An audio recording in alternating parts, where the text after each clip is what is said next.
Call this meeting to order of August 15th, 2023. Roll call, please, Danielle.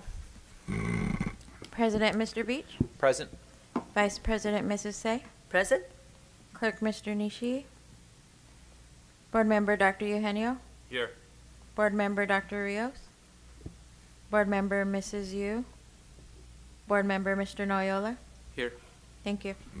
Okay, report out on closed session items. This evening, we will be discussing the following items in closed session: conference with real property negotiator, public facility joint use agreement and potential long-term rental of a district facility, existing litigation, special education settlement agreement, OAH 2023-07-0073, and anticipated litigation, conference with legal counsel, significant exposure to litigation pursuant to Government Code Section 54956.9, two matters.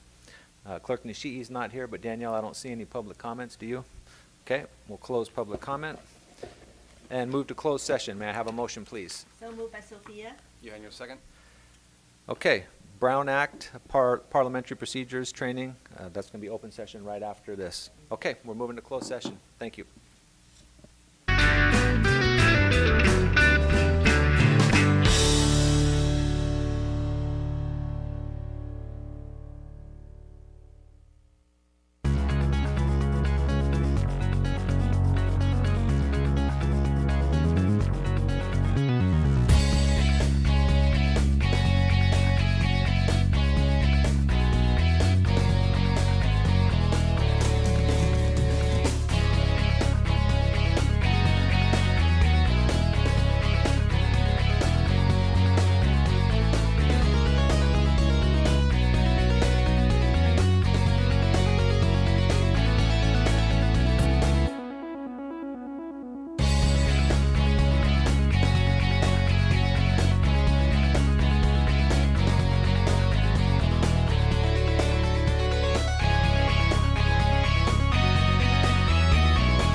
Elementary Procedures Training. And we have James Baca, attorney, managing partner with Atkinson, Andelson, Loyola, Rudd, and Romo here to give us a presentation. Thank you, sir. Let me make sure this is on. Thank you. President Beach and members of the board, it's always a pleasure to meet before you folks. I guess I've been doing this for over 30 years now. I started when I was 8. No. 30 years now, so lots of you have gone through some of the training that we've done on the Brown Act. I think it's probably a good idea to periodically do Brown Act training for several reasons. I think from a liability standpoint, if somebody ever contends that the board has not been well trained, I think it's good to have it on the record that you did have training. But I know that all of you are well versed in what the Brown Act is. Periodically, there are changes to the Brown Act. We'll talk about a couple of little changes that have occurred, but for the most part, it remains fairly consistent and constant. I just got back from Canada. I actually took a vacation this year. I think my wife was prodding me to do so. So we went up to Canada for a couple of weeks to Vancouver and then took a train across to Banff. So if I say and yeah, you know why, okay? I just got back from Canada. But I came back, I think, a much nicer person. They're very nice people there. So with that, why don't we get started? I'm going to try to finish by 7. I know you guys have a busy agenda today. And this is stuff, again, I think that most of you have probably gone through at some point or another. I do want to have a dialogue with you, so if you do have questions, feel free to raise your hand. I know there are some tricky elements when you're dealing with the Brown Act and when you're dealing especially with the idea of meeting outside of an official board meeting. What you can and cannot do, what you should avoid, and what is perfectly fine. I have been at this for a long time, so I am well aware that you are elected officials and you have a responsibility toward your constituents, to your constituents. So consequently, there is going to be conversation that occurs outside of board meetings, which is perfectly acceptable. I think decision-making and deliberations needs to stay in a boardroom or in a proper forum, but I think the representation of your constituents is something that is absolutely vital to the job that you're doing. So providing information, getting information from your constituents is perfectly acceptable and I think expected of elected board members. So with that, we're going to move through it relatively quickly. We'll start with kind of the intent of the Brown Act. As stated on the screen, the intent of the Brown Act is that actions be taken openly. And not only actions, but deliberations be conducted openly. And the legislature indicated the people do not yield sovereignty to the agencies which serve them. We are a democracy. And as a democracy, we are governed by the people. So consequently, we have open meetings laws. We will almost always default to doing things in a meeting rather than doing things outside of a meeting. There are going to be exceptions to that. Of course, you go into closed session. You just came out of closed session, and we'll talk about that. Closed session makes perfectly good sense. If you think about it, then we'll get to that a little bit later. The general rule is that all meetings, and meetings are just not this meeting, but they can include other meetings. For example, meetings of advisory committees or standing committees can be subject to the Brown Act as well. Of the legislative body, which is you, of a local agency, you are a local agency, so the Brown Act does apply to school boards. Shall be open in public. People should be permitted to attend all of the meetings of the agency, except in very few instances. and all of your meetings are subject to the various requirements of the Brown Act that we will be going through today. Legislative bodies can include commissions, committees, boards, other bodies of a local agency, whether they're permanent or temporary, decision-making or advisory, if they're created by resolution or some other formal action. There are going to be very few exceptions to this. The primary exception is if it's a committee that is made up of less than a quorum of the board. You're a seven-member board, so quorum is 4, so less than 4 people, and that committee has no other individuals other than the board members.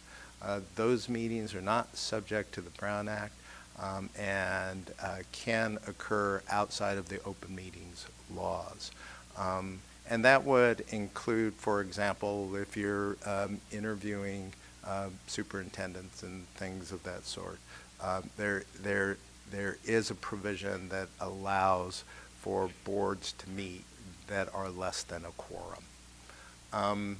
Examples of legislative bodies, personnel commissions, there's obviously Board of Supervisors, some auxiliary organizations. If the committee was formed by the board, then it likely is subject to the Brown Act. That's important because sometimes the superintendent will also have committees. Superintendent committees are not subject to the Brown Act because they were not formed by the board and created by the board.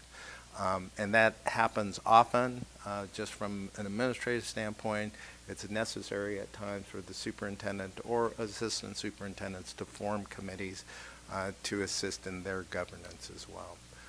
What is not a legislative body, as I indicated, if it's advisory and composed solely, and the word solely is important, of members of the legislative bodies less than a quorum, so that would be 3 or less. Ad hoc committees are advisory committees. If it's a standing committee, even though it may be less than a quorum of the board, then it would be subject to the Brown Act. But if it's an ad hoc committee that is advisory only, then it's not subject to the Brown Act. Members of the legislative body, any elected officials, or if there are appointments to committees, for example, those individuals will be subject to the Brown Act as well.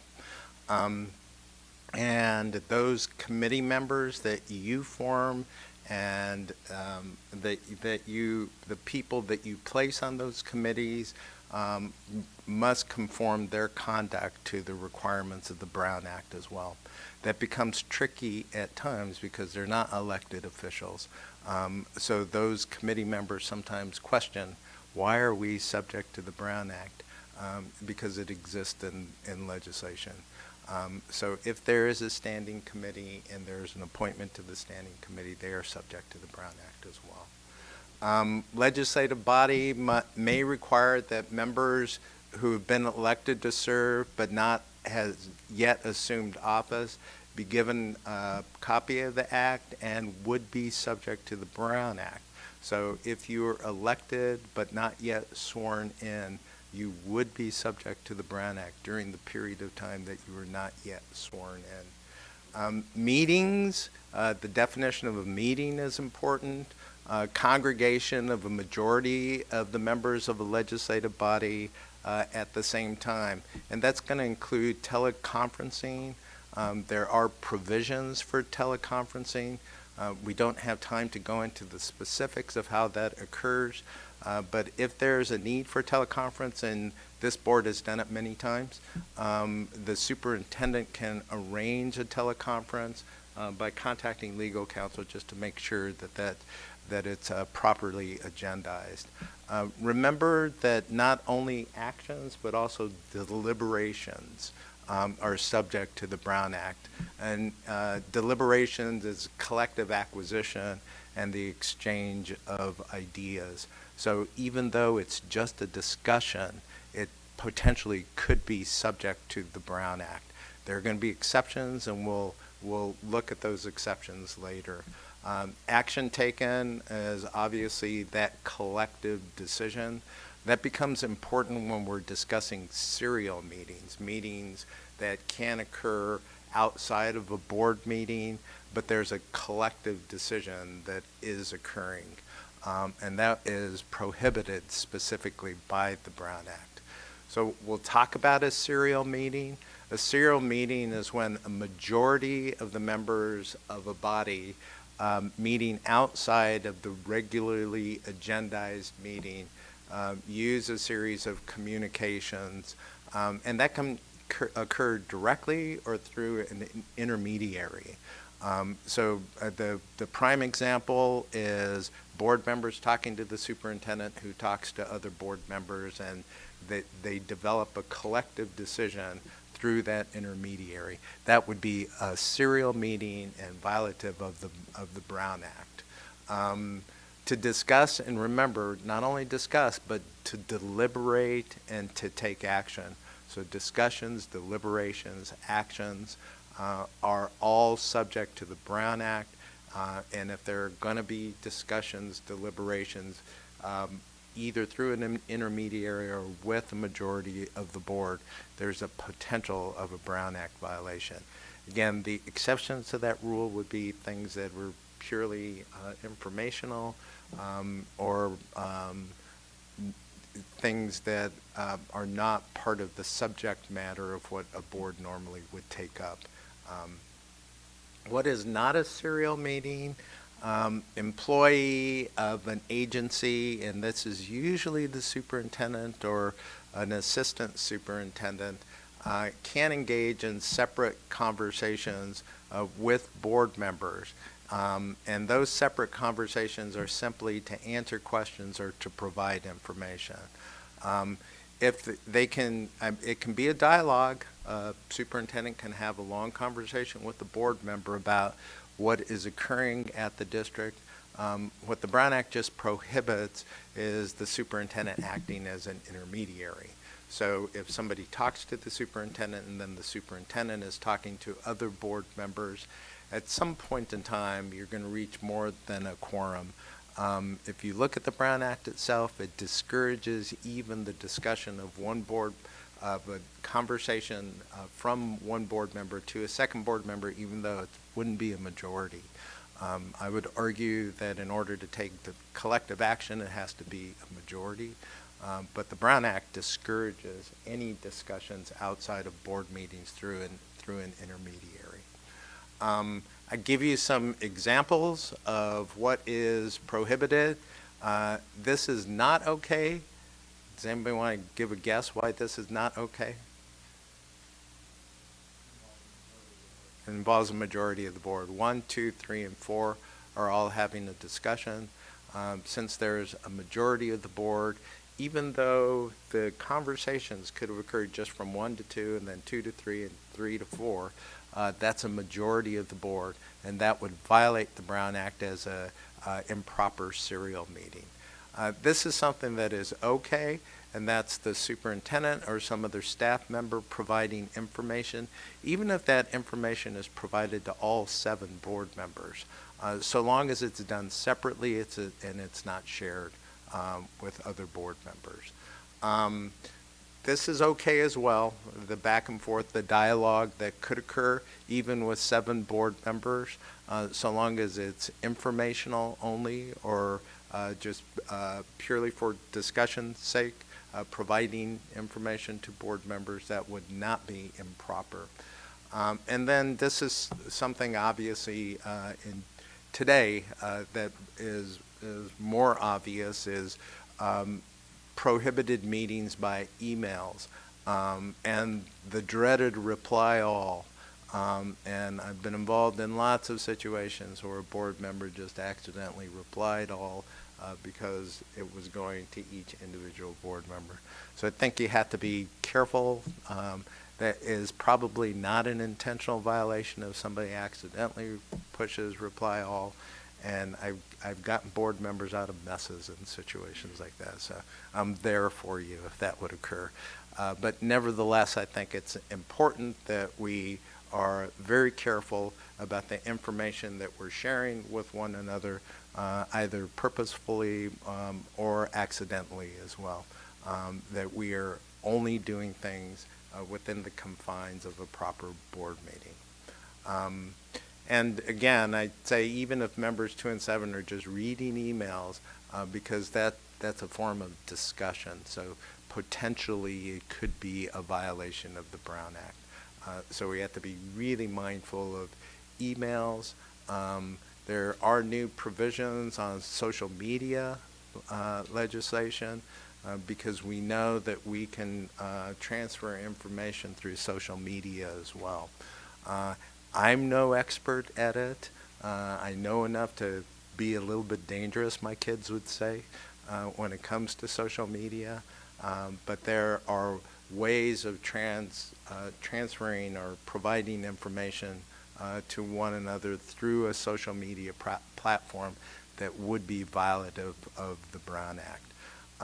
There's a specific provision, this is one of the new provisions of the Brown Act, on social media legislation.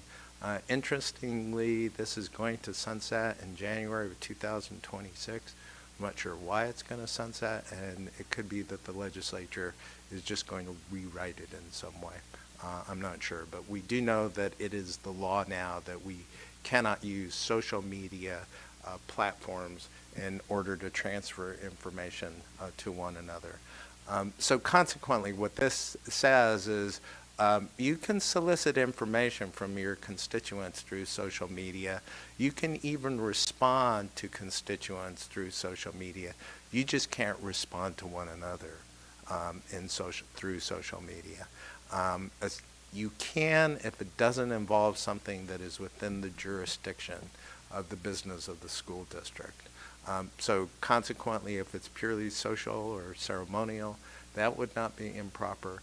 But if it has to do with the business of the school district, then it's within your jurisdiction. It could be violative of the Brown Act. So take a look at that. The government code by the Brown Act is at 54,900 of the government code. So it not only is going to apply to school districts, but other agencies as well. This is just a disclaimer on the future legislation when it will be sunsetted.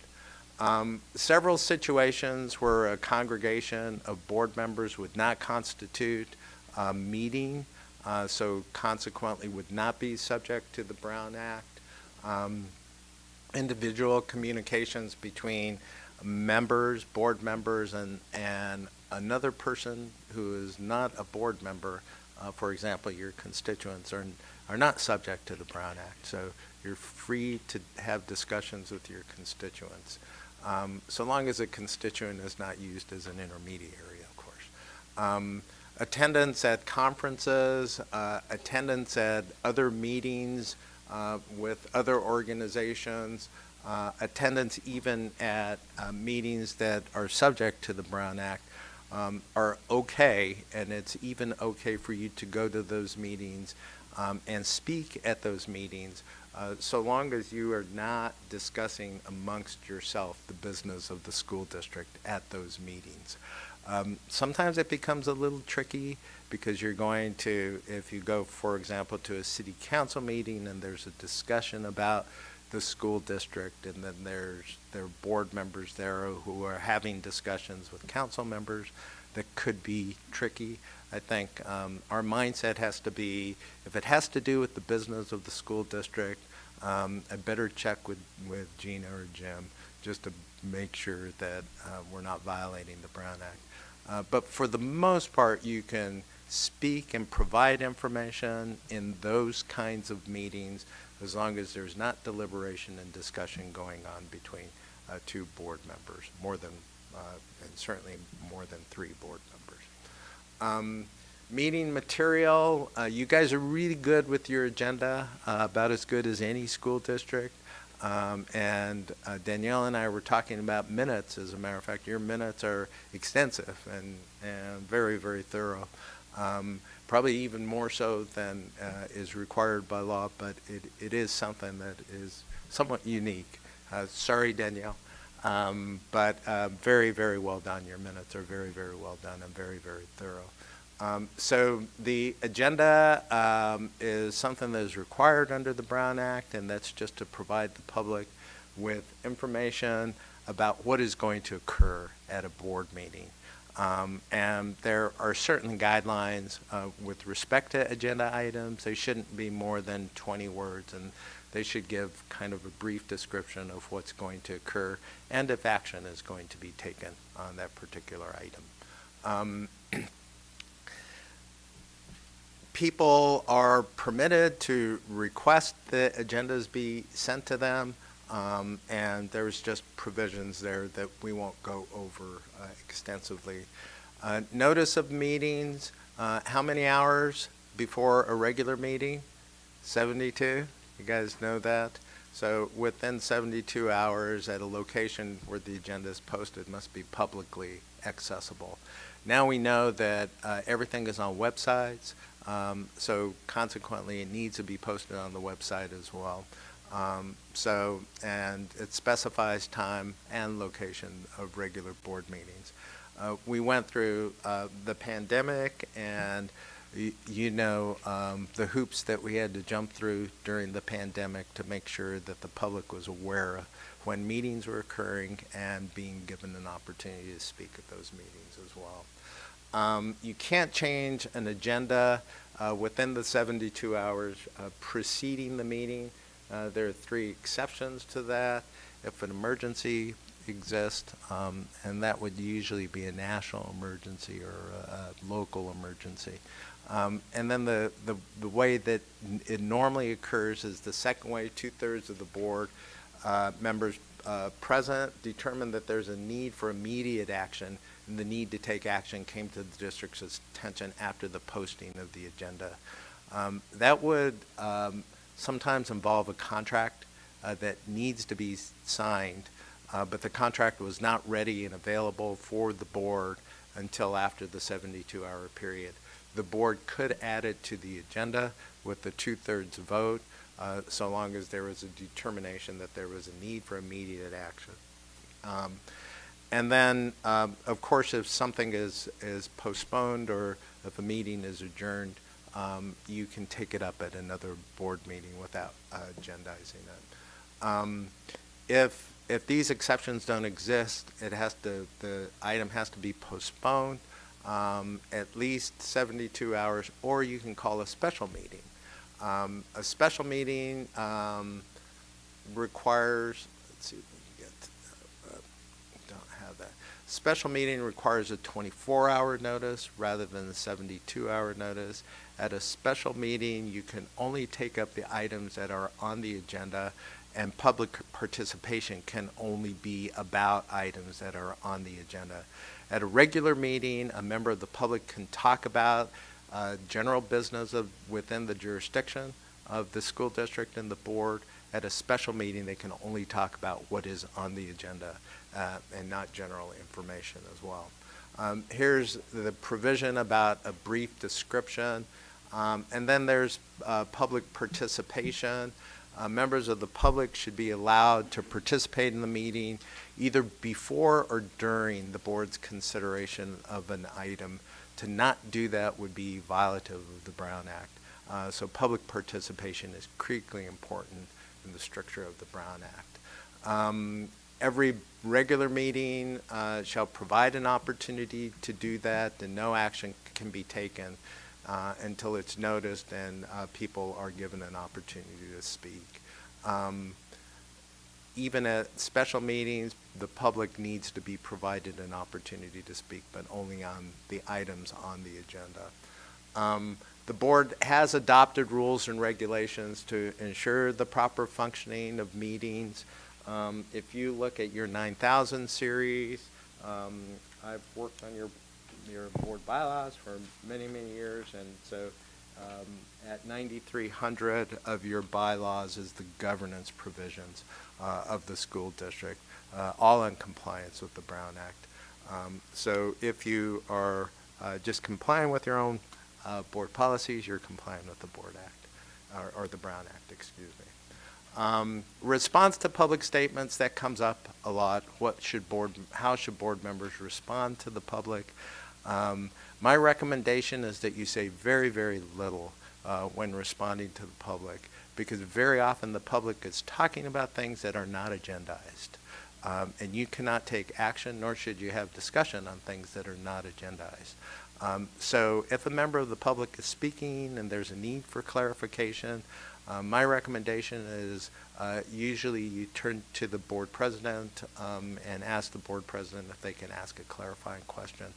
I don't have a problem if you're doing something that is purely informational, but be careful that you're not walking into a Brown Act violation by discussing something that hasn't been agendized.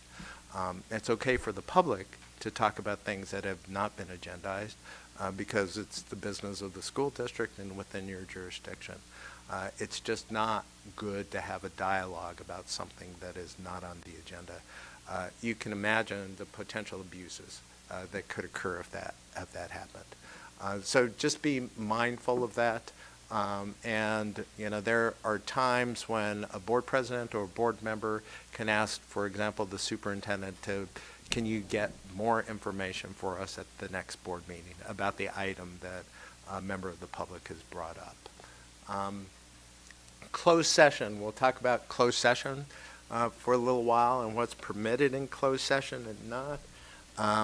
With respect to closed session, it's fairly commonsensical. The things that you can go into closed session seem to make sense. And it really is something that is within the jurisdiction of the school district, but you're protecting or adhering to your usually fiduciary responsibility to the district. So, for example, personnel matters are confidential and kept private. The courts have universally held that personnel matters, employee matters can be held confidential, and decisions can be made in closed session. Not only can be made in closed session, but should be made in closed session so that you're not violating a person's privacy or confidence. Discussions with legal counsel, obviously there's the attorney-client privilege. That is something that should occur in closed session. Very often it's matters that could be about liability or risk to the school district, and it's important that you can freely discuss with your attorney the potential risks that are occurring with a certain legal matter. There are requirements with respect to going into closed session with legal counsel. It has to be pending or actual or threatened litigation. So you can't go into closed session to talk about your attorney's trip to Canada. But you can go into closed session to talk about litigation or even threatened litigation, potential litigation. And then usually things that are with respect to negotiations. For example, labor negotiations can occur in closed session. Property negotiations can occur in closed session. Contract negotiations can occur in closed session. And obviously you're adhering to your fiduciary responsibility. If you're negotiating, for example, for real estate, you know how real estate negotiations go. That should not occur in open session. You shouldn't say, let's just offer them half the amount they're asking for and see what they come back with. Obviously, you would not be adhering to your fiduciary responsibility to the school district to get the best price you possibly can. So those kinds of negotiations can occur in closed session. So when you think about going into closed session, all of them make sense, make good common sense that you would go into closed session. One of the things that's critically important, and I know I don't have a slide on this, but there's a specific provision of the Brown Act, and it's at Government Code 54963, and that's disclosing things outside of closed session. And it is critically important that matters that should be in closed session stay in closed session and not be disclosed outside of closed session.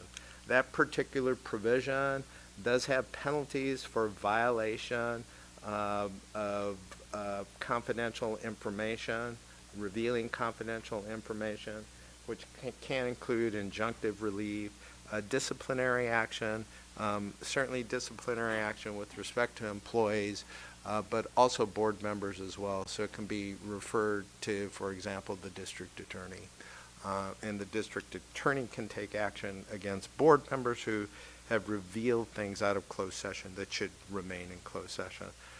Obviously, we have responsibilities to the district as a whole, and we have, again, fiduciary responsibilities to protect the district from unnecessary risks. So consequently, it's critically important that matters that are in closed session remain in closed session. As we indicate here, no person may publicly disclose information that is received in closed session unless it's authorized by law to be disclosed. So there are a couple of exceptions. For example, if you're called before a grand jury or if you're subpoenaed, then there are those exceptions, but those are fairly obvious, I think.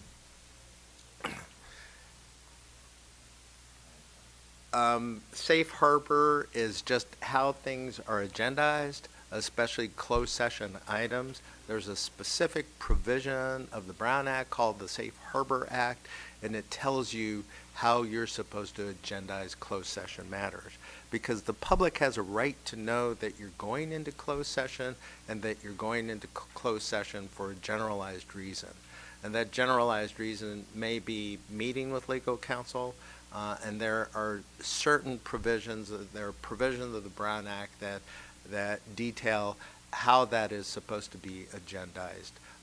Or if you're meeting, for example, to go over an evaluation, evaluate the superintendent, you would say evaluation and then in parentheses superintendent. So you identify the individual without getting into the specifics. And the public has a right to know that as well. Prior to going into closed session, you must disclose in open session that you're going into closed session, and you must give the reason that you're going into closed session.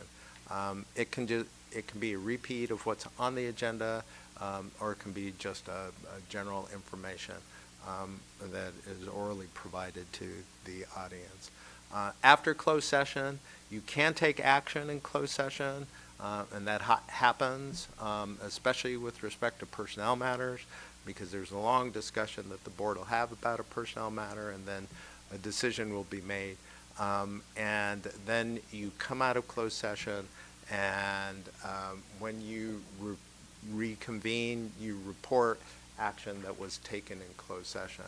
And that would be the specific vote that was taken as well. If it's a unanimous vote and the entire board's there, you can say unanimous. Otherwise, it has to be a roll call vote. So you have to reveal who voted in which way. If no action is taken in closed session, for example, if there's a disciplinary matter that comes to closed session and the board chooses not to take action, then nothing has to be reported out. You don't report out the negative. You don't report that you did nothing. So you just come out of closed session. If you do take action, then it needs to be reported out. That always becomes a little bit confusing, and I've been at board meetings when that question has been asked. Settlement of pending litigation, there's some tricks to that because sometimes you're in the middle of negotiations, so you don't want to report out an offer that you're making to settle litigation until the matter is actually settled. Once the matter is settled, it has to be reported out. Sometimes it can occur at that meeting, sometimes it has to occur at a subsequent meeting because there's still negotiating that is going on. Enforcement of Brown Act violations, there are several remedies. There's a long process that the board would go through if there's a contention that there's been a violation of the Brown Act.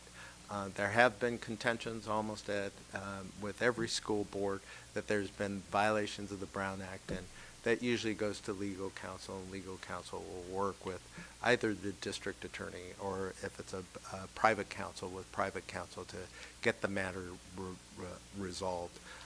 There is an ability to cure and correct violations of the Brown Act, so if something happens inadvertently, that can be corrected relatively easy without penalty. If it does go to court, there's the potential that you have to pay the attorney fees of the person who is filing the complaint if you don't prevail in the long run. So it's best to probably cure and correct. Legal action can be commenced against the district, and it has to be commenced within 60 days of responding that it's not an issue, or after the 30-day time period for the board to respond. And that's all in the statute as well. And these are the enforcements of what happens if a complaint is filed.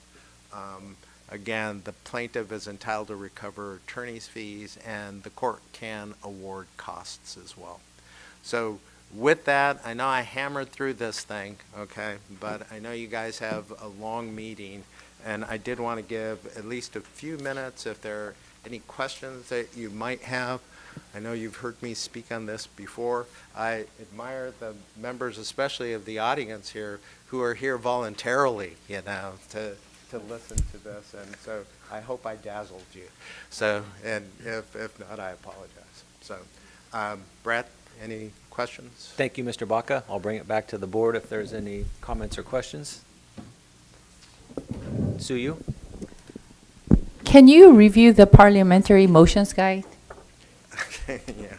I don't have the parliamentary motions, and that isn't something that, there we go. Yeah, you folks are governed by Robert's rules, and that's in your board policy. So under Robert's rules, the way that a motion comes before the board typically is that if it's on the agenda, a board member, the board president will ask if there is a motion to adopt something, and then if there is a motion to adopt something, he asks for a second. Under the Brown Act now, there has to be at least a roll call on every single vote that occurs if action is being taken by the board. Under Robert's rules, there's all kinds of different procedural amendments that can occur. Under Robert's rules, there are times when meetings can be adjourned or postponed. So it really is, I mean, that if this isn't going to be a presentation on Robert's rules, I've done it before, Board Member Yu, where we go through Robert's rules. I don't think we have time to do that now. Is there any specific question that you have? Not really. It's, Okay. When we have the meeting, and it's pretty self-explanatory. Yeah, yeah. So, and I think this is a really good motions guide, just to give you an idea of when something needs to be seconded, and how actions are taken, especially with respect to amendments. In a tricky action item, sometimes it's good to have counsel there to take you through the trickiness of how you're going to get something adopted. And then what I like about this parliamentary motion guide is it gives you an indication of things need to be debated or if immediate action can be taken. Whenever, for example, you want to extend debate, there is no debate, and I think the matter is taken up immediately. In most instances, you'll see that there will be debate on things, especially if it involves either an action item or amending an action item. All right, Dr. Rios. Thank you, Mr. Board President. Sorry for my voice. Can you elaborate a little bit on action taken? Is this something, like I understood this page as sometimes the violation of the Brown Act, and a little bit about what steps one can take when there are situations that, you know, we feel like you show up and there's an item on the agenda that it becomes incredibly obvious that there was discussion about how votes were gonna go. So sometimes Yeah. it's just an assumption. Yeah. Other times there's, a lot of evidence to back that up. But, yeah, so talk a little bit about action taken. Is that when one is in violation of the Brown Act, or is that, yeah? Yeah, any collective action that is taken, deliberation that occurs outside of a board meeting, in order to get to a collective decision is a violation of the Brown Act, potentially. So discussion that occurs about a particular vote that is occurring outside of a board meeting is improper for the most part. If it's informational only, then it's not improper, but if it's leading to a collective decision, it would be a serial meeting in violation of the Brown Act. And what would the steps then require to, who do we report it to, or what do we do about it? Yeah, if it's a board member that is questioning other board members and whether or not a collective action has been taken, the appropriate thing to do is to bring it to the attention of the board president, and have the board president take it up with the board itself. That is not a closed session item, that is an open session item.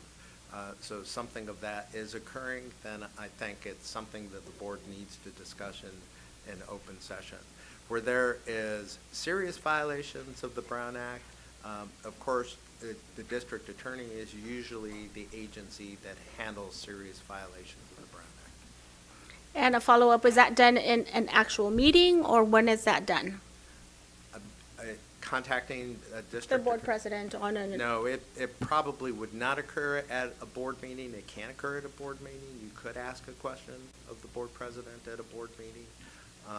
But it usually would be taken outside of the board meeting and brought back to the board. So an email would be appropriate. Yes. Got it. Thank you. Mr. Noyola. Thank you, President. Mr. Baca, I had a question for myself specifically. Like, I plan to collaborate a lot with, the local city council. Can you elaborate more when collaboration or partnership could fall more into a violation of the Brown Act? Okay.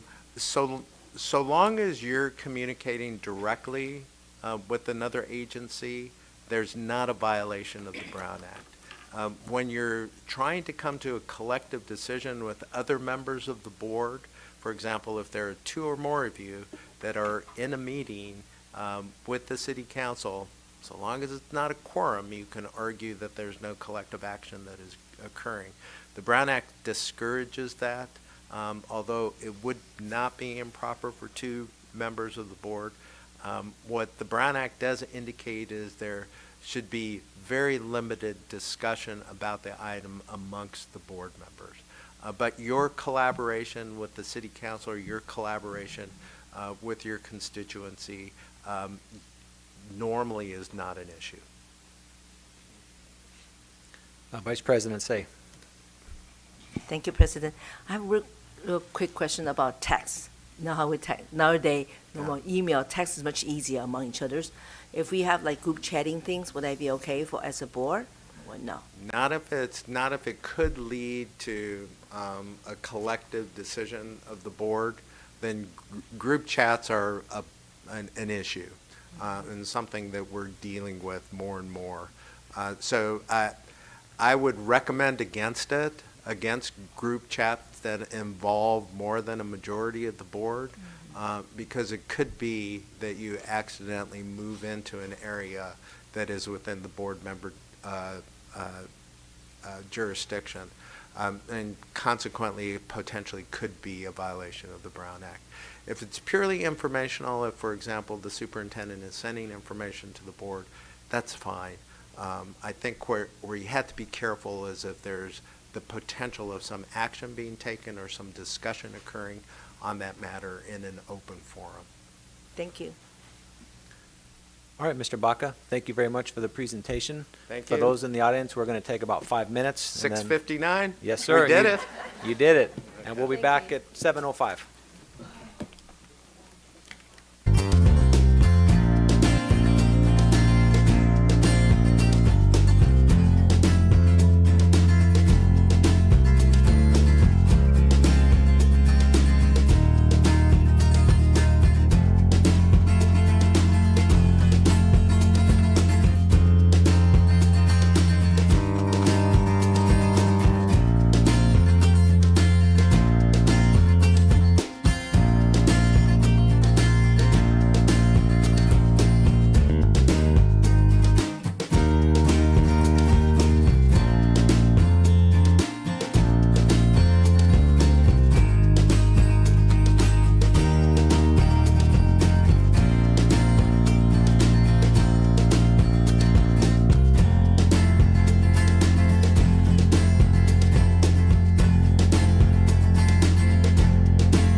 conduct the regular board meeting. May I have a motion? So moved by Sophia. All those in favor? Aye. Any opposed? Motion passes 7-0. For those of you in the audience, please silence your cell phones if you haven't already. Closed session report out. Tonight in closed session, the board discussed the following: conference with real property negotiator, public facility joint use agreement, and potential long-term rental of a district facility. In closed session, the board discussed and approved a special education settlement agreement in the amount of $32,500, $7,500 attorney fees, and $25,000 reimbursement for private school, occupational therapy, applied behavioral analysis, therapy, speech and language therapy, parent mileage for OAH 2023-07-0073 by a vote of 6-0, and Clerk Nishii was not voting. The board also discussed anticipated litigation, conference with legal counsel, significant exposure to litigation pursuant to Government Code Section 54-956, 2 matters. Pledge of Allegiance. Please join us in the Pledge of Allegiance.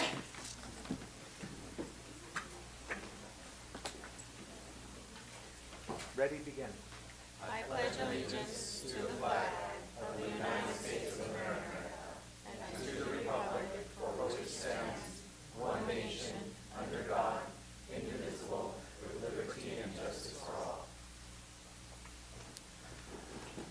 Thank you very much. At this time, we'll move to presentations. Spotlight on Teaching and Learning, Student Support System. Dr. Carol Castro. Good evening, board members. Tonight, we're going to be talking about our multi-tiered systems of support, and I'm going to be sharing out some information regarding our recent teacher professional learning days. As our presentation starts to gather together, let me just give you a few reminders about our multi-tiered systems of support. We focus on 3 areas: the academics, the safety, and social emotional areas of our district. Last year and continuing this year, we have our Reading by Third Grade and Literacy for College and Career initiatives, which ensure that our students are receiving support with reading and writing. And we also have our Math Steps program. And our Math Steps program is really designed to be an all-encompassing support system for both students and staff to make sure that there's a continuum of support for students from TK all the way up to their senior year in high school.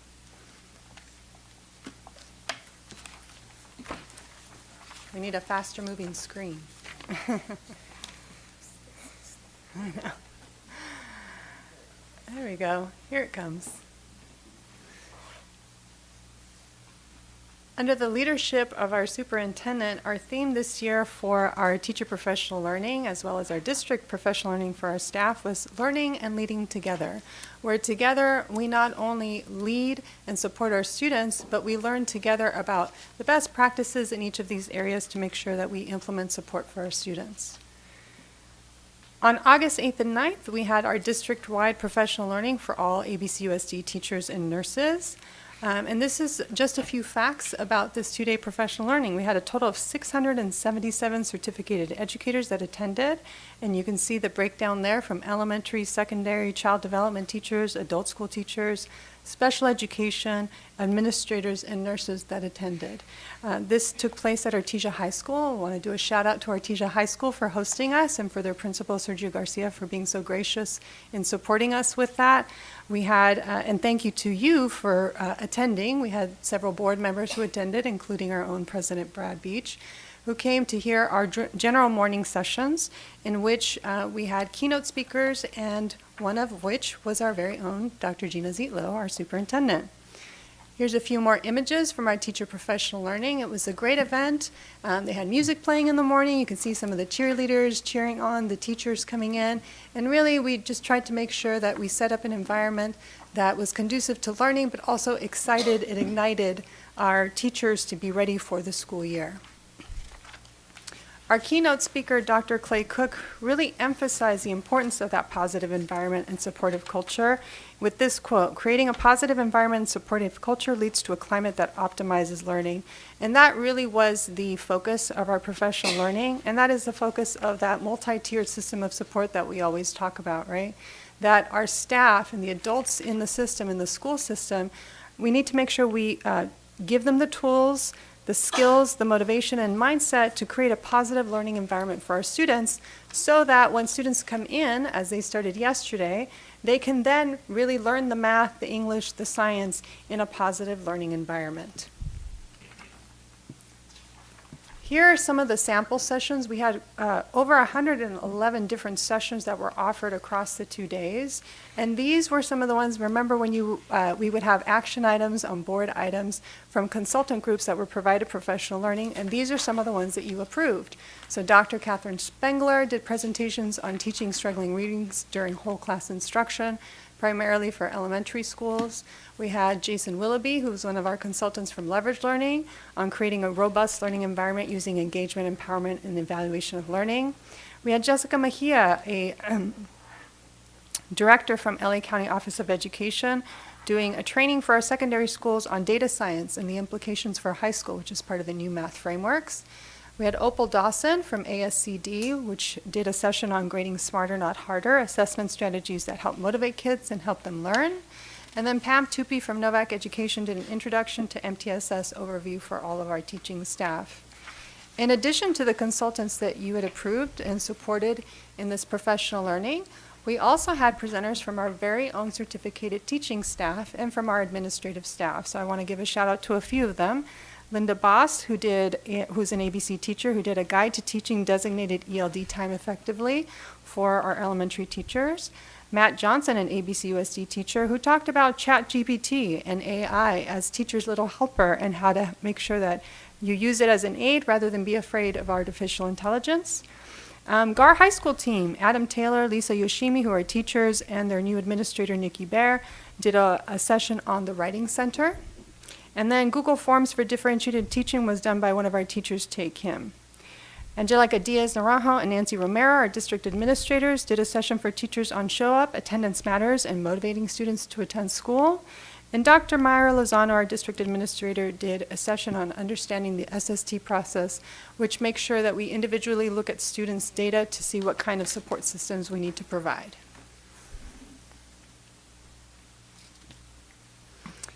As I mentioned, we had a number of sessions, 88 sessions specifically available for elementary, 89 sessions available to secondary teachers. Some of them overlapped, some of them were specific to each level. And we also had specialized sessions available for our child development teachers, our nurses, adult school teachers, and special education teachers. And here are some samples of those: autism for nurses, supporting augmentative and alternative communicators in the classroom, and project learning for ABC Excels, which, as you know, is our extended learning opportunities after school program. So a lot of learning happened over the 2 days, and in essence, what we wanted to make sure that we provided our teachers and our certificated staff was a common language around Tier 1. Here you can see the 3 different tiers of the multi-tiered systems of support, where 100% of our students should receive differentiated support for their needs. And so that was the focus of those 2 days, was all the different ways that we can support students with Tier 1 instruction in the classroom and in the environment.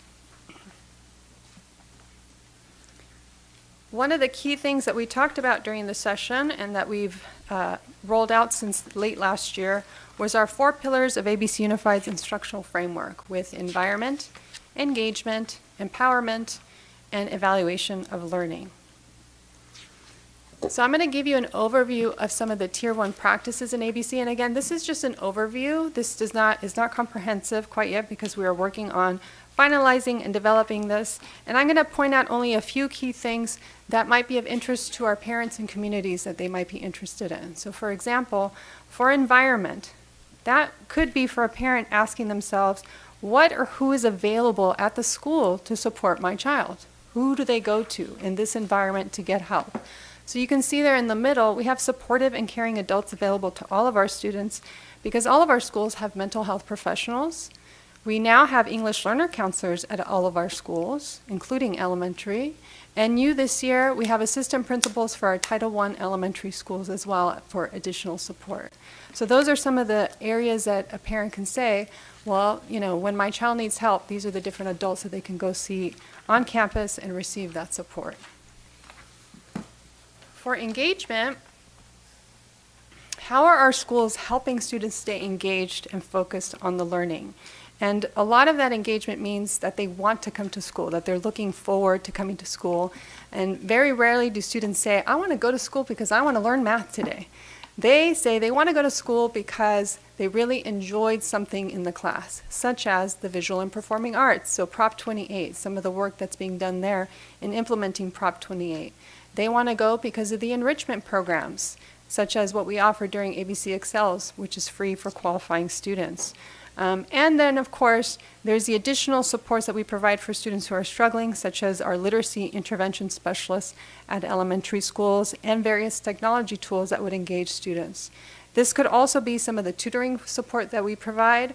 Usually during the first 4 weeks of school, since we just started yesterday, schools are reviewing their tutoring programs and establishing those. Some use outside consultant groups, as you've seen before, like TutorZone, and some like to use their own teachers to stay after school and help provide support. So they're pulling all that information together, and I can provide you an update at a later time on specifics regarding when and where tutoring support is available for students across our schools. The next key area is empowerment. And for this, I want to make sure that we talk about how do we empower our parents to look for resources and support for their students. And so some of the ways that we can do that is by having parents participate in our district and site ELAC meetings, as well as our Black and Latino family circles. And how do we make sure that we include students? And that could be through our student voice forums, where we go out and interview students in person to ask them about the programs and services they're receiving. And coming soon, new to, this year in the fall, we've done this before, is our ABC Showcase for Parents, which was also known as our Parent Leadership Conference, which used to take place in the spring, but we're doing it much earlier this year on October 7th to make sure that we are providing those resources to families early on. Next is evaluation of learning. In the first month of school, we want to make sure we know where our students are at, right? So that they can receive the help and support as soon as possible. So you've heard other districts like LAUSD has iReady. In our district, we use STAR reading and math assessments. And this is a universal screener to check in on students and check on their progress. So right now, up until September 1st, students in elementary and secondary are taking those initial assessments so that teachers have information regarding their students, as well as receiving the CASP score information.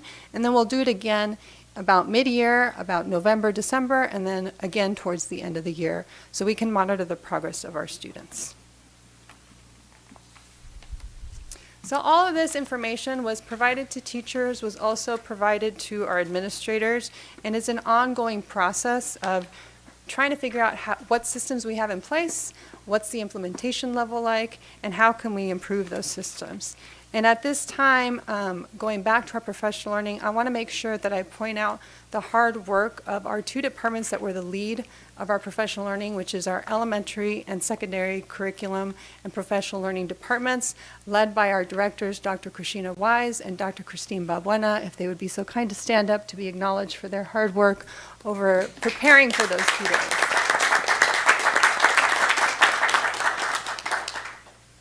You know, this event happens in August, but they're preparing all the way back in January. And this year we've even noted we need to start preparing earlier. So it's an ongoing process to just get ready for those 2 days. You can see, though, from the ratings, from the surveys from teachers, that we've had pretty high ratings. You can see the 3 questions.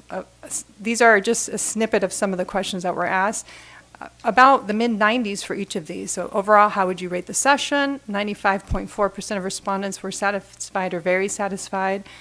A key area for us that we always ask ourselves when we do professional learning is, you know, we want to engage teachers, but then we want all that knowledge and engagement to then go to the students, right? When they go back to the classrooms, we want to make sure what they learned is being applied. So question 2, today's professional learning provided me with relevant information on topics I can use in my classroom. 94.5 responded in the positive, as well as question 3, I am likely to adapt the information and practices from today's professional learning to meet the particular needs of my school and my students this year. And again, 94.3% of respondents stated strongly agreed or agreed.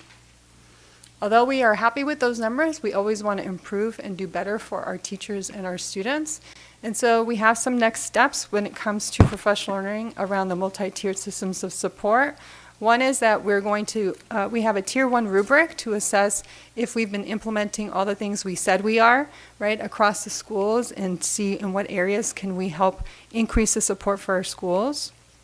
We will continue to work with our district MTSS committee, which has representatives from across different school sites, where we share best practices on how we can support our students. And then we will continue to work on personalizing the professional learning opportunities for our schools, depending on what area they might need. Some of our schools want more support in math, some want more support in English, some want in science, so it just depends on their population and their community needs.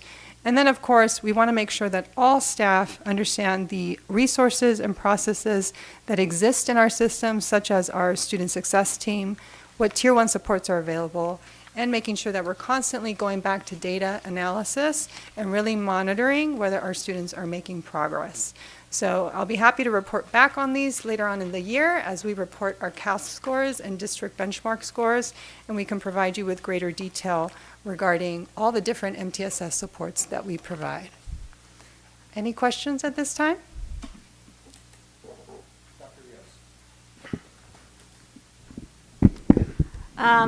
Is this the first time that something like this happens? The professional learning? Yes. No, we've done this professional learning for the last, I want to say 3 to 4 years, because even during the pandemic, we still did a 2-day online professional learning for all of our teachers. What I would say was different about this year was that it was specifically focused on MTSS and the Tier 1 engagement and instructional framework. Okay.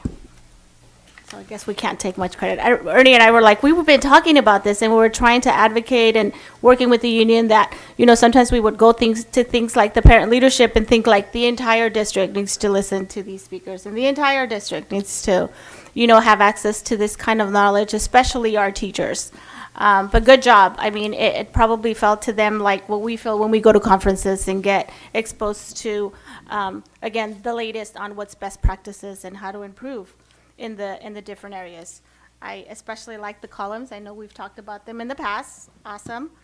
I did have a couple of, at least one question that came up for me. We talked about the family, the Black Family Circle and the Latino Family Circle, and I know we no longer have an equity officer, so I'm wondering who is leading those at the moment.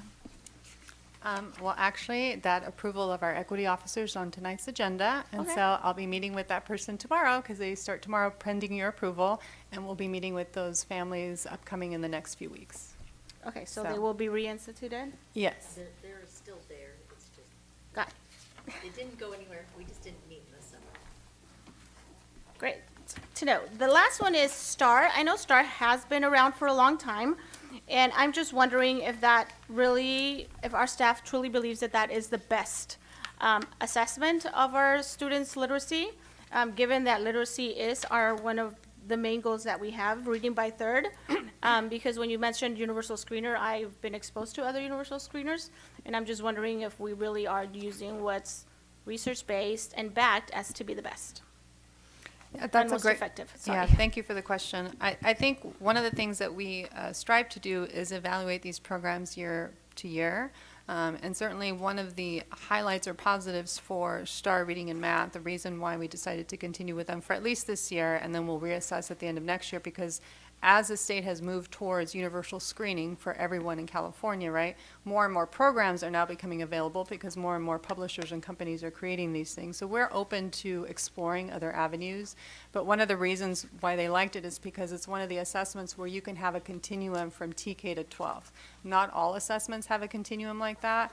And so that helps teachers, because in the transitions from elementary to middle to high school, we're all speaking the same language and they receive similar information. And that's frankly been missing for a long time within our school systems, but we have that now. One of the key things with the STAR Renaissance program that as part of this package, is that they come in and they do data analysis meetings with the teachers and they help break it down. So that is another reason why we feel that they're a good group for us, is because they don't just give you a program and say, good luck with it, we'll see you at the end of the year. It's an ongoing, continuing support of a service and helping you analyze the data and really using that for action in your classroom. Thank you. No more questions. Vice President Say. Thank you, President. I just want to say thank you to staff. Every year you looking for something improved. And I remember back about 3 years ago when we were at Tisha High School, I remember the teacher had to go out for lunch, and Dr. Weiss and Twan and I, we worked together. We find a meal for them. From there, we have a meal. We always ask Twan, do we have money for that? He said, sure. Money for the teacher will do. So that was so I want to appreciate. And now the food is getting better and better. I remember that time was a pizza one time. Thank you. And so you're always looking for something improved. I want to thank you, Dr. Castro. What I remember, every time when I go to this kind of professional learning thing, I always learn something for myself. I remember the 3 things that I learned. One thing is mindset. A lot of time we walk in the classroom, we already have our mindset up already there. We just say, this is the trouble, kids. Oh my God, why you have this student? So we have some kind of mindset focused on those students, which is not fair. And one of the things they also said, to do should better than to, no, that's what I said now. To be better than to do, which is true though. What do you want? I remember Dr. Zillow was a keynote speaker for the second day, and she mentioned what she wants. She said, I want to be a principal. And she already have mindset there ready, say, this is what he wants to be. And not rather than say, I'm going to the classroom, this is what I want to do. This is my list, to-do list. I like the way Mr. Cook, I think Professor Cook, he said he does go around the university talk about those kind of things. He also mentioned one thing, the cause effect. He said, we are the teacher, we are the cause, and students effect, which is true. We are the role model for them. Anything we do, we lie, we do a lot of things. I mean, I'm saying teacher does. I'm just saying myself.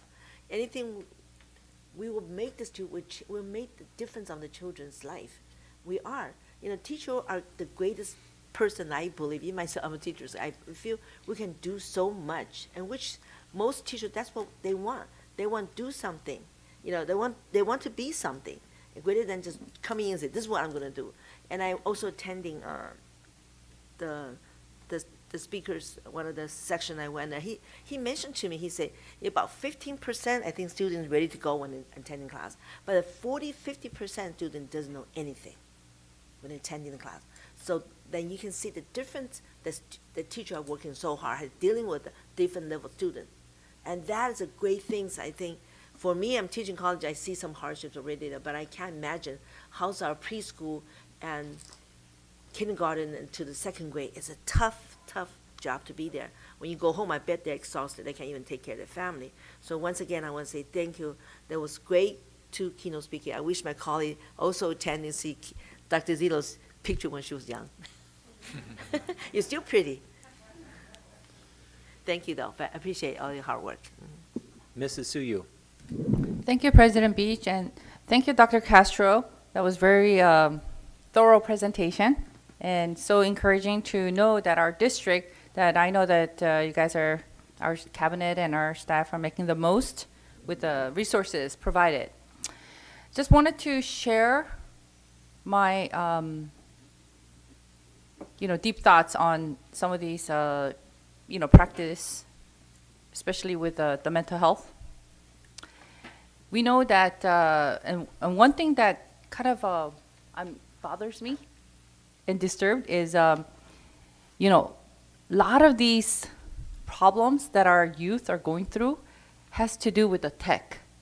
The shift in culture is not really just any one person or any one, factor. Is the whole social media, the time on the tech, devices, addiction, game, the girls with the social media. And, we know that this young generation suffers from anxiety, so many. And that's why we have a lot of mental issues too. So what are we doing? Because I don't hear anything from anywhere about regulations or policies on these issues. And I'm just wondering if our district can, as we are the leader, to do something, think out of the box and come up with programs besides just mental health treatment or engagement inside the classroom, but to, now that we have a little bit more money from the arts, to engage in the, expand the sports, music, art, to help some of these kids that teachers identify, because if the kids are failing, it's more than just academic issue. And they're suffering, and of course the parents are suffering even more because they are so helpless, they don't know what to do. And it's really, for young people, it's not like really severe mental problem. It's just, we just need to help them and help them to snap out of that for that time being. And if we can think about something like that, that would really help so many families. Take the cell phone away for a day and put them, go to a beach trip or go clean up the beach. And something creative, because I'm sure that most of our staff and teachers are parents, and sometimes the parents and the teachers and the cabinet members who have parented so many kids, their own, they have common sense that they know that something's got to be done different. So that's just my 2 cents. Thank you. Thank you. Thank you. Clerk Nishi. Thank you, Mr. President.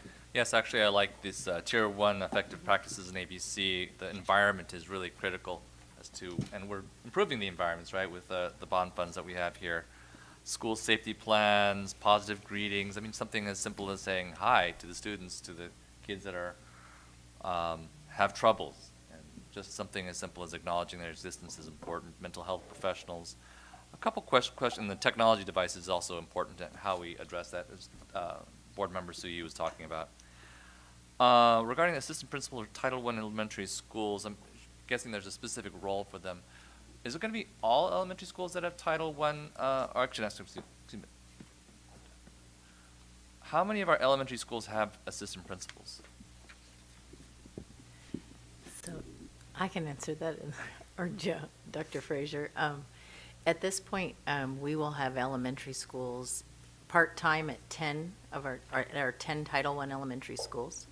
And then we have 3 elementary schools, four elementary schools that have a full-time assistant principal due to the large number of students. Okay, so 10 part-time. So And this is a full assistant principal, not a TOSA or anything like that? Correct. Okay. And so we decided that that was a more important investment in terms of their duties and what they'll be doing. Yes, the investment there is to provide space for the principal at the elementary schools to actually be in the classroom working on instruction and supporting teachers. So that's 14 elementary schools that will have some sort of assistant principal, Yes. and the other ones will not? So the other ones are smaller, but they're serving different needs of different populations. Okay, all right. Thanks.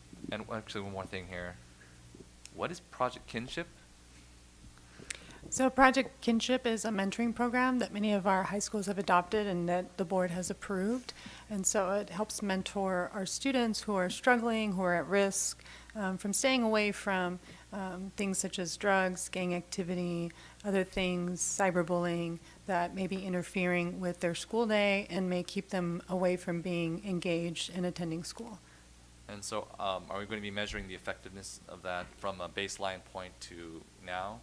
Yeah, we look at attendance and suspension rates as part of our metrics for that, and we also look at survey results from those that participated in the program. Okay, great. Thank you. All right, Dr. Castro, thank you very much for the report. Thank you. Okay, we'll move on to approving the agenda. May I have a motion to approve the agenda for the regular meeting of August 15th, 2023? All those in favor, please say aye. Aye. Any opposed? Motion passes 7-0. Approval of the minutes. May I have a motion to approve the minutes of the regular meeting of August 1, 2023? So move it, Sophia. All those in favor? Aye. Motion passes 6-0 and all abstain, Danielle. Okay, moving on to the Board of Education President's Report. I want to start by saying it was a real honor to attend the summer professional learning training. The keynote speaker was excellent. The teachers were definitely paying attention, and we had the majority of them there. I appreciate that as well. And it seems like that training really started this year off on the right foot, and I appreciate everybody's hard work. I'd like to say welcome to our students, parents, families, teachers, and staff. Welcome back to school. On the first day, I visited Nixon Academy and also Stowers Elementary. We shot an episode of 30 and 30, and we got to see the first ABC dual immersion Mandarin class in kindergarten at Stowers, and it was really something to see. There's excellent teachers there. I was very impressed, and I'm glad we brought that to ABC Unified. I'd also like to remind our community that kids are back in school. School buses are everywhere. Please slow down in school zones. I saw some people driving a little fast today. Speed limit's 25 miles per hour while kids are nearby. Thank you. All right, Superintendent's report. Dr. Zietlow. Thank you. So it's been a busy couple of weeks since our last meeting. We had our new teacher orientation, which many of you attended on the 2nd of August, where we welcomed our new teachers and worked in collaboration with our union partners to welcome them and help them with the features of what it is like to be a new teacher and what you might need in those first few days of school. We then had our District Leadership Institute, and we did a full day with all of our principals and directors, setting direction together and collaborating. And then on the 4th of August, we did a full day with all of our management and confidential employees, again, moving everyone in the same direction. We were very blessed to be able to have Dr. Cook, who spoke with our teachers, also lead and have those conversations with our management confidential. And on August 7th, I was able to step in a little bit in the morning where he was doing some Tier 2 work with our mental health professionals and our English learner counselors. So I'm trying to move everyone in the same direction around the same ideas of having the adults ready in the room to support the students and meet their needs so that they can learn. On August 8th, I was at the Teacher and Nurse Professional Learning, as well as I was invited to do a welcome and an update at the City of Lakewood. And so I was able to go and meet with the City Council there and just give them a little update on ABC. And then, of course, yesterday was opening day, and so we were busy at schools. District administrators were out helping elementary schools. There's lots of little ones and families that need to know what the room is and how to get there, and so that's what we've been up to since our last meeting. Thank you. Thank you. All right, moving on to employee representative reports. Ray Gear, ABCFT President.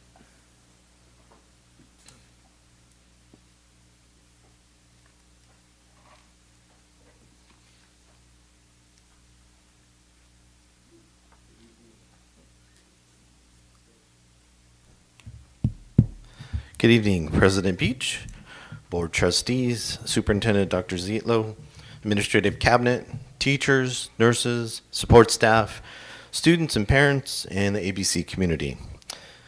My name is Ray Gare. I'm president of the ABC Federation of Teachers. This is my 13th year as president. So as many years as I was in the classroom, I am now have been the president. And one of the things that keeps labor management steady and going is that you have steady leadership, and we've seen that here on, at the administrative level. We've seen that at the board level. We see that at the union level, and that helps to provide some continuity in what we're doing. First off, I want to welcome back parents and students, and hope we're starting out great, having a great year so far, and we're only 2 days in, but it's been wonderful. I hope parents and students are able to see, especially at the high schools, some of your support of the bond measure BB is really starting to show in our high schools and our middle schools right now. And we're still in transition. We're still doing a lot of construction. But if you are able to visit those schools in some capacity over this year, I would absolutely hope that you take the opportunity to do that. Your support through Measure BB is really improving our classrooms, and it'll improve the experience for all of our students. So, I want to thank the community for supporting that measure, because it is making tremendous difference in our schools, and people are proud to be in their schools.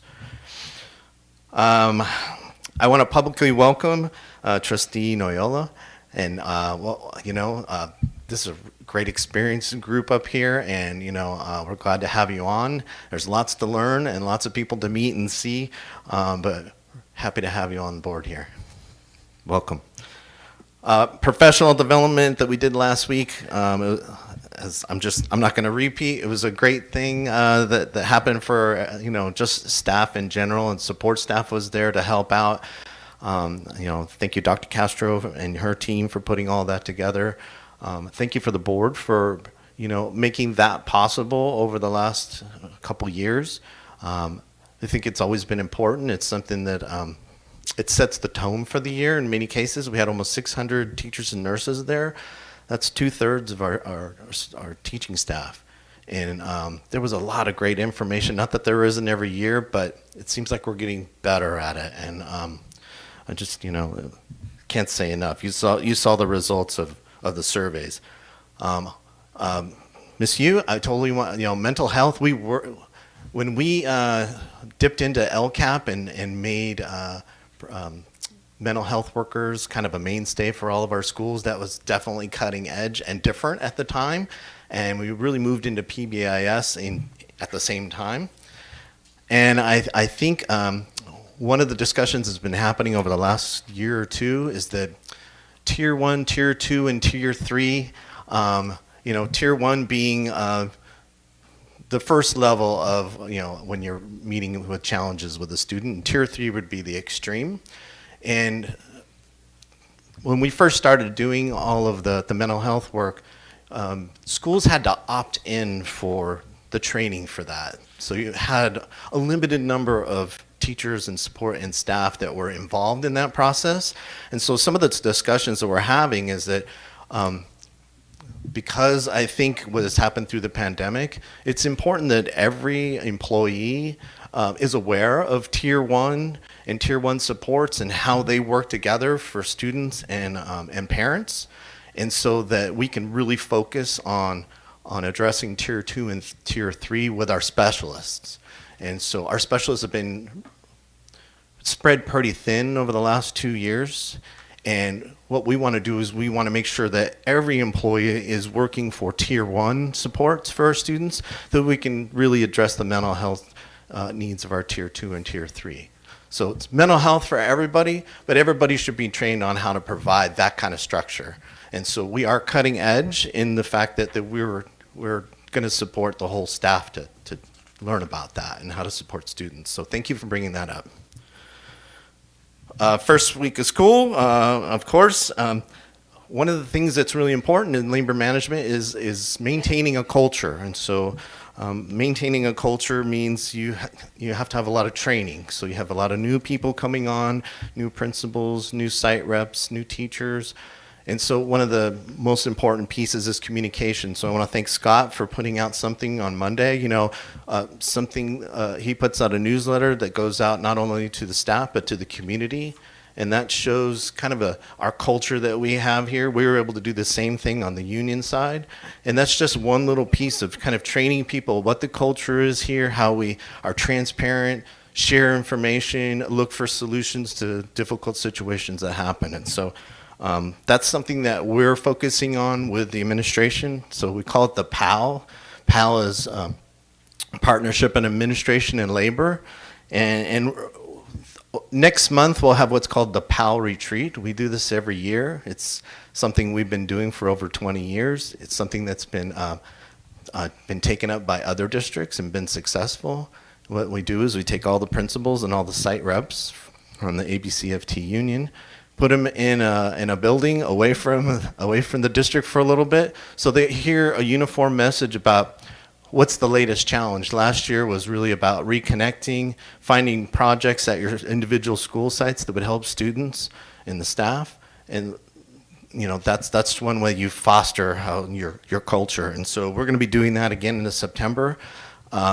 Open invitation right now I know we just got the Brown Act, so only so many can come, but we would love to see your face at the PAL retreat. That doesn't happen without you participating and kind of saying, hey, I believe that partnership is a way that we can really make successful things happen in ABC. So again, I just want to thank you for always supporting what we do, and have a good rest of your week. Thank you, Ray. Now we have a couple of public hearings. These are union proposals. Initial proposal from ABCFT. I'd like to open a public hearing on the initial proposal submitted by the ABC Federation of Teachers, Local 2317, ABCFT, California Federation of Teachers, American Federation of Teachers, AFL-CIO, to reopen negotiations for the 23-24 school year. Copies of the initial proposal are available for the public to view. Clerk Nishi, are there any public comments? I do not see any. Hearing none, public hearing is closed. District response to ABCFT initial proposal. I would like to open a public hearing on the ABC Unified School District negotiating team response to the ABC Federation of Teachers, Local 2317, ABCFT, California Federation of Teachers, American Federation of Teachers, AFL-CIO, to reopen negotiations for the 23-24 school year. Copies of district response are available for the public to view. Clerk Nishi, are there any public comments? I do not see any. Hearing no comments, the public hearing is closed. Initial proposal from AFSCME. I would like to open a public hearing on the initial proposal submitted by the American Federation of State, County, and Municipal Employees, AFL-CIO, Local 2229, Council 36, AFSCME, to reopen negotiations for a successor collective bargaining agreement for the 23-24 school year on Article 7, Compensation, and Article 8, Health and Welfare Benefits. Copies of the initial proposal are available for the public to view. Clerk Nishi, are there any public comments? I do not see any. Hearing none, public hearing is closed. District response to AFSCME. I'd like to open a public hearing on the ABC Unified School District negotiating team response to the American Federation of State, County, and Municipal Employees, AFL-CIO, Local 2229, Council 36, AFSCME, initial proposal for master contract negotiations for the 23-24 school year on Article 7, Compensation, Article 8, Health and Welfare Benefits, and Article 11, Calendar. Copies of the district response to initial proposal from AFSCME are available for the public to view. Clerk Nishi, are there any public comments? I do not see any. Hearing no comments, public hearing is closed. All right, now we'll move on to public comments. Clerk Nishi. Thank you, Mr. President. Persons wishing to address the board should fill out a card located at the table and the drawer and place it in the silver tin. Speakers will be called in sequence during the public comments section, which is limited to 1 hour. Each speaker to one presentation of 5 minutes unless the board wishes to waive the time limit. Those who have a group concern are encouraged to select a spokesperson to address the board. Persons wishing to address the board on a specific agenda item at the time the item is under discussion are limited to 5 minutes each and will be called upon to speak following the staff comments and prior to the board's discussion and taking action. Adverse remarks about a person's race, ancestry, ethnic group identification, religion, color, national origin, sex, sexual orientation, gender, mental or physical disability, age may not be made. Please avoid comments or remarks or charges which reflect upon the character, motives, qualifications, or ability of any school district employee. Concerns presented to this board will be followed up and addressed by the appropriate staff. We have a public comment from Rudy Kraus. Vaccines that are detrimental to their health, maim their body, and cause adverse reactions and sudden death, myocarditis. I was writing the science for COVID. I've written over 500,000 words. I've solved COVID at the mitochondria level. I'm the first person in the world to be able to explain what happens with myocarditis at the mitochondrial level with the adenosine triphosphate. You guys don't know the science. You guys were just engaging in gibberish with pronouns. And to me, it's really quite shocking. So now, as I'm writing my book right now, this is the third book, The Great Reset. That's Klaus Schwab, World Economic Forum. I'm looking from the top down at who did this with Pfizer and Moderna and all the vax companies, and then the government. Vex transhuman, chimera. So the trans are really the vaccinated. They crossed the species barrier. What they did was they mixed the COVID virus parasite with the humans that got vaxxed, their human hosts, their chimera now. They injected it into their DNA with the CRISPR gene technology. That opened the door to the DNA. So the trans, you guys are talking about the trans kids. They're not these kids that are putting lipstick on. That's like putting lipstick on a pig. It's still a pig. Nothing genetically has changed. But with the vaccinated, they crossed the species barrier, and you're all mutating. That's why they're letting out this trans agenda right now, because they're like foreshadowing what's coming. when the Spiegel variant hits. Spiegel means mirror. That's the mirror variant. That's when you look in the mirror, you cannot deny that you're turning, changing. So what's happening here is Klaus Schwab World Economic Forum and his eugenicist Harari, who's a real good friend of Obama, who's in charge of the U.S. plan for the deconstruction of the United States. He's in charge of this whole transhumanist agenda, where they're going to transhumanize everybody. And they've already done it because they've vaccinated 5.5 billion people. You're going to see it over the next, well, it's the first 1 to 2 years, then 2 to 5 years, then 7 years, then 10 years for the mutagenic effect to take place. It's not over. I just saw a report now, today, 1 million adverse reactions in the United States, like 200 million dead. Same thing in the UK. And this is like only 1% of the VAERS reporting. So Schwab, what's he all about? Depopulation. It's a depopulation agenda. We got 9 billion people. Count 1, 2, 3, 4, 5, 6, 7, 8, 9. 8 got to go.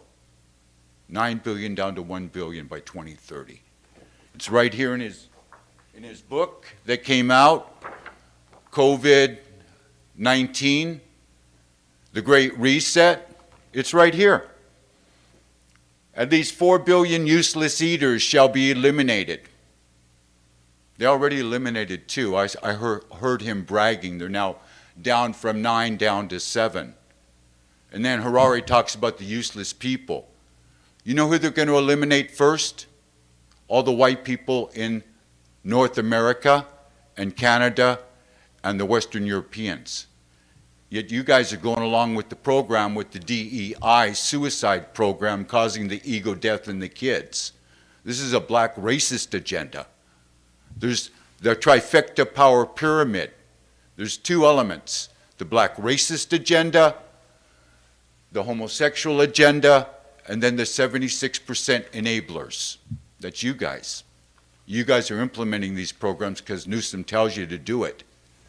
You're going to bring about your own destruction. Thank you.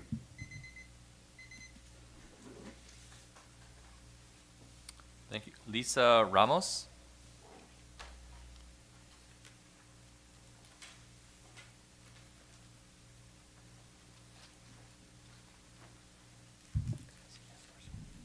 I don't know if I can follow that act, right? It's pretty intense. But I just want to say, first of all, I went to this school to take computer classes, so I'm familiar with this campus. It's been a while, though. It's been a while. Okay, you know, we live in a great state. California is a really great place, right? I mean, great weather. We had really good weather today. And, you know, it's fun to come back to old schools. I love doing it. I love coming here. I should take a walk back to where I used to take classes. It's fun. But, you know, some of the things he said sound radical. I'm going to try to make it more understandable. You know, first of all, California and the U.S., we are facing a crisis. This country is facing a downhill slide, right? We can't ignore that. That's a fact. You know, I want to say, too, that this doesn't matter, like, what race you are, what's your economic level, or your religion. And myself, I come from, like, a really, you know, varied background. I'm multi-ethnic, multi-religious, all that. I come from not really a political family, but an old-school Democrat family, if you want to call it that. But in the recent years, I'm seeing, like, what do you call it? Like, I'm seeing, like, the different parties, Democrats, Republicans, are really, like, going crazy, okay? We know this. So much for that. But it's kind of going towards a socialist path. And what he's talking about with the WEF, World Economic Forum, is real. I mean, that's not a delusion. You can look it up, read about it. It's very real. So basically, now I know we have 5 minutes. So I'm going to try to put it, condense it as much as I can. So we know that in a lot of our institutions in this country and all over the world, you know, a lot of agendas are being implemented, like he was saying. And a lot of them could be called, and I hate the word woke. I hate it. Okay, but I don't know what other word or term I could use. Woke, okay. So, or progressive, which is an offense. To me, progressive is like an offense to progressive, right? Progressiveness. I don't like using that either, but I will. So, a lot of the things he was talking about, like CRT, LGBTQ curriculums in schools. And I don't know if you guys are doing that, and I'm not judging here. I'm just saying, I know it's statewide, I know it's national to implement this, so whatever, okay? I'm just talking very generally. But these topics and subjects are not really appropriate for young kids.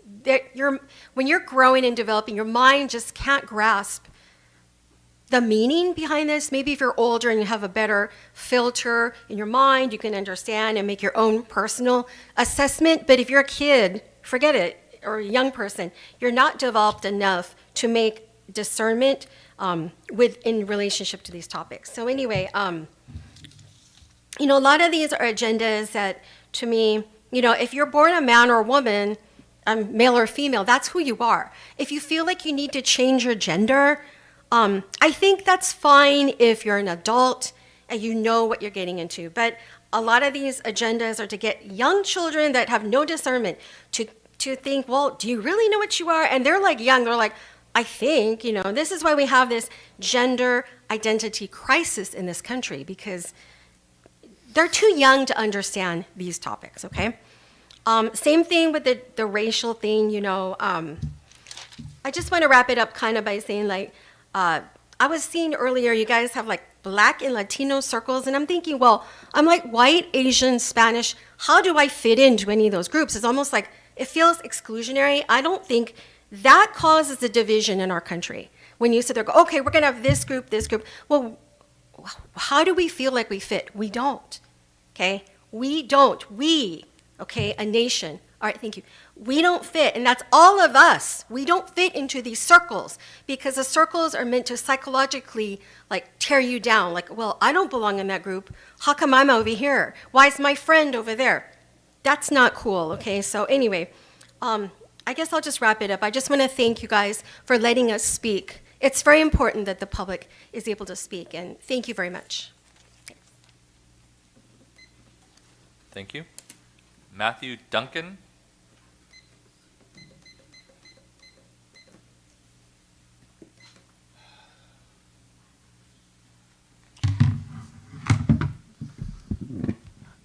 Hi, my name is Matthew Duncan. I am a retired teacher from ABC Unified, taught 30 years in this district, 29 of which were at Ross Middle School, after 1 year at Artesia High School.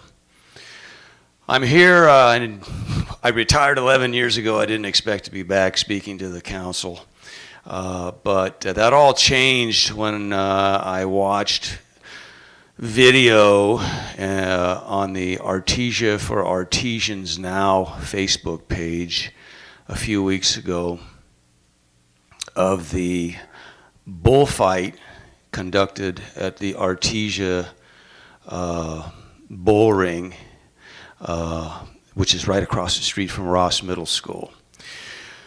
And so I watched it, and I didn't like it. I don't like bullies. I don't like people who bully other people. I don't like people who bully animals. I was bullied as a skinny little 7th grader by 2 high school guys who took my books and taunted me and threatened to throw my books over the wall and wound up throwing them out in the street. So I ran out, picked up my books, and one of these big guys came up and kicked me in the butt. So I don't deal with bullies very well. And as a teacher, I didn't. As a coach, I didn't. As a private citizen, I don't. Whether it's humans bullying other humans or humans bullying other species, what we might commonly call animals. Well, in the case of this bullfight in Artesia, it's considered a bloodless bullfight because they don't kill the bull. But they abuse the bull. I watched on video at the Artesia, thank you, at the Artesia for Artesians Now site. I watched 8 adult men jump a smallish, obviously scared, non-aggressive little bull. Got him in a headlock. Two guys took turns twisting his tail, yanking on his tail, and then ultimately the 7 guys backed off, and the one guy spun the bull in circles by pulling on his tail. Totally humiliated the bull. And it made me think back to those 2 high school guys who totally humiliated me. So I spoke to the city council, didn't get anywhere. But I think it's important I talk to you. You're thinking, well, why? What's this about? What does this have to do with ABC Unified School District? Well, what it has to do with is that this district contracted with the organizers of the, make sure I get this right, of the Artesia DES organization to have this bullfight. And our school district was paid almost $1,400, $1,391.50 to use Ross Middle School facilities, including the staff parking lot, district personnel to monitor the parking lot, unlock and lock the gates. So the district was involved in this. And I spoke with a district official last week. He said, well, we didn't promote it. Yeah, you did. You're part of it. You're part of the problem. You're part of this bullfight. So I would respectfully ask this district to not participate in any more celebrations over there, no matter how much the city council from Artesia likes it. Dr. Zietlow, I see you met with city officials from Artesia. Yeah, tell them you heard from Matthew Duncan. They know me. They won't talk to me. They won't answer a simple question like, are the bulls mistreated? Thank you. Just a simple question. Can I just get a quote from you? Do you believe the treatment of the bulls was humane or inhumane? Won't answer it. They won't even talk to me. At least you guys are looking at me. These guys were just ignoring me.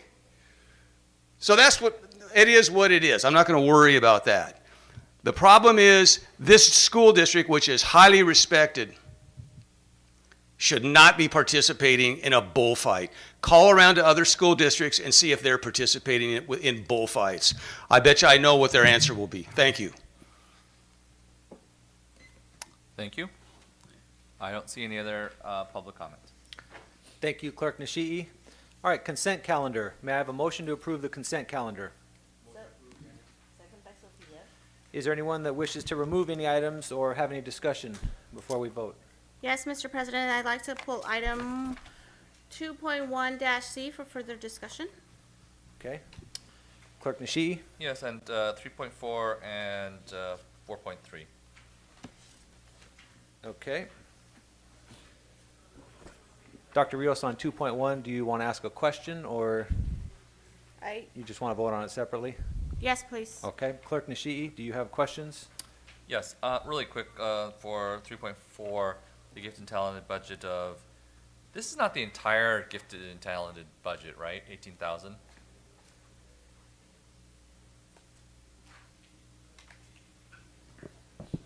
No, this is not the entire budget for gifted and talented. Okay, so there's more that's out there. Yes. Okay. How much more approximately? I would have to look at our different budgets that we use for that, but off the top of my head, it's around 48,000. That's what I thought. It's an estimate. Okay, thank you. That's great. And 4.3, I just want to thank all of the people that have been donating to this district. It is an amazing thing.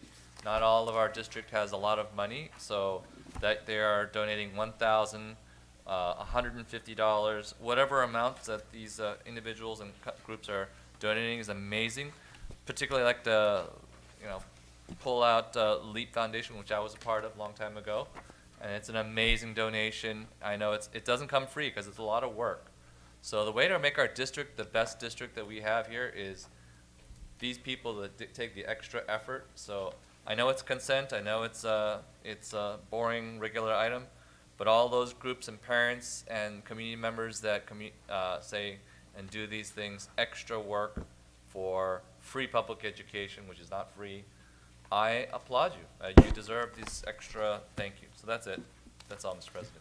Thank you, Clerk Nishii. All right, we're going to vote on all consent calendar items except for 2.1C. All those in favor? Aye. Any opposed? Motion passes. All right, consent calendar 2.1C. Dr. Rios.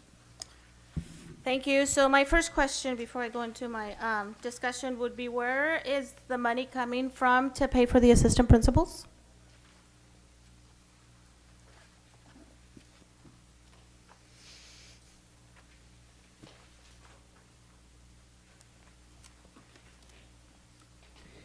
So if the question, I want to make sure to clarify that is the assistant principal for the Title I schools? The assistant principals in general, Yeah. yes. So so we have two, as discussed earlier, right? We have full-time principals for those large elementary schools, Right. namely Nixon, Bragg, Leo. Nemus, and Leo. Those come from the general fund, the base general fund. The 5 that we just added to support the 10 Title I schools, those would come from the one-time ESSER fund. On an ongoing, we are looking at Title I funds and also LCAP funds, the supplemental concentration, because they can be used to support Title I schools. Thank you, because, yeah, I did notice that only some of the Title I schools are getting assistant principals, and I get, that the numbers are an issue, and from personal experience, having worked at Title I schools, and now I'm a principal of a non-Title I schools, I get that larger schools need that level of support. But I would argue that even small schools need that level of support. I would say that all Title I schools need an assistant principal, because at a Title I school, and for example, I didn't see any of the schools in Hawaiian Gardens receiving assistant principals. You can talk to, any of us. We've visited these schools. They have 100 times the issues that non-Title I schools have, and warrant an assistant principal regardless of the number of students. And given that we have such a large pot, I don't know what thing to use, 23 million at last count, I think, in LCAP funding, that all Title I schools should have the need. I don't know that can be argued, but absolutely warrant. We know that the pandemic has brought on a lot of issues. Behavior, I like that instruction is our new focus, but again, I would say that all of our schools can benefit, and our students can especially benefit from having an assistant principal on site. Now, I will concede that maybe, it doesn't warrant for a full-time, although I'm sure if you ask principals, they would argue that they absolutely can use a full-time, but definitely at least a part-time in all of our elementary, especially our Title I schools. So actually, they are shared between the schools. They're listed with one school because that's what the system can handle that's where their pay stub will be provided to them at.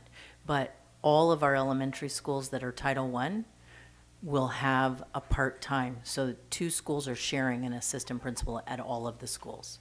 So Palms, Hawaiian, all of them. It's just only one is listed because that's what the system can handle. It can't handle us listing both. Well, then that Sorry. takes care of my issue. The other thing is, there was someone, Dr. Castro, said something about the equity officer being on our agenda today. Is that in the Yes, he personnel? is in here. If you look on, Page 17. thank you.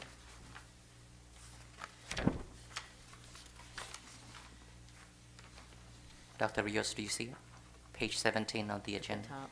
His name is Blaine Watson, right above your finger here. Okay. There it is. All right. Thank you. No further questions or discussion. Okay, we'll vote on 2.1C. All those in favor? Aye. Any opposed? Passes 7-0. Action item 1.2A. May I have a motion to approve request to subscribe to Therapy Notes LLC nonprofit monthly subscription plan for online electric medical records, HIPAA, complaint documentation, and secure file storage to be used by the district mental health professionals under the supervision of the district social worker for the 23-24 school year? So moved. Mr. Nguyen.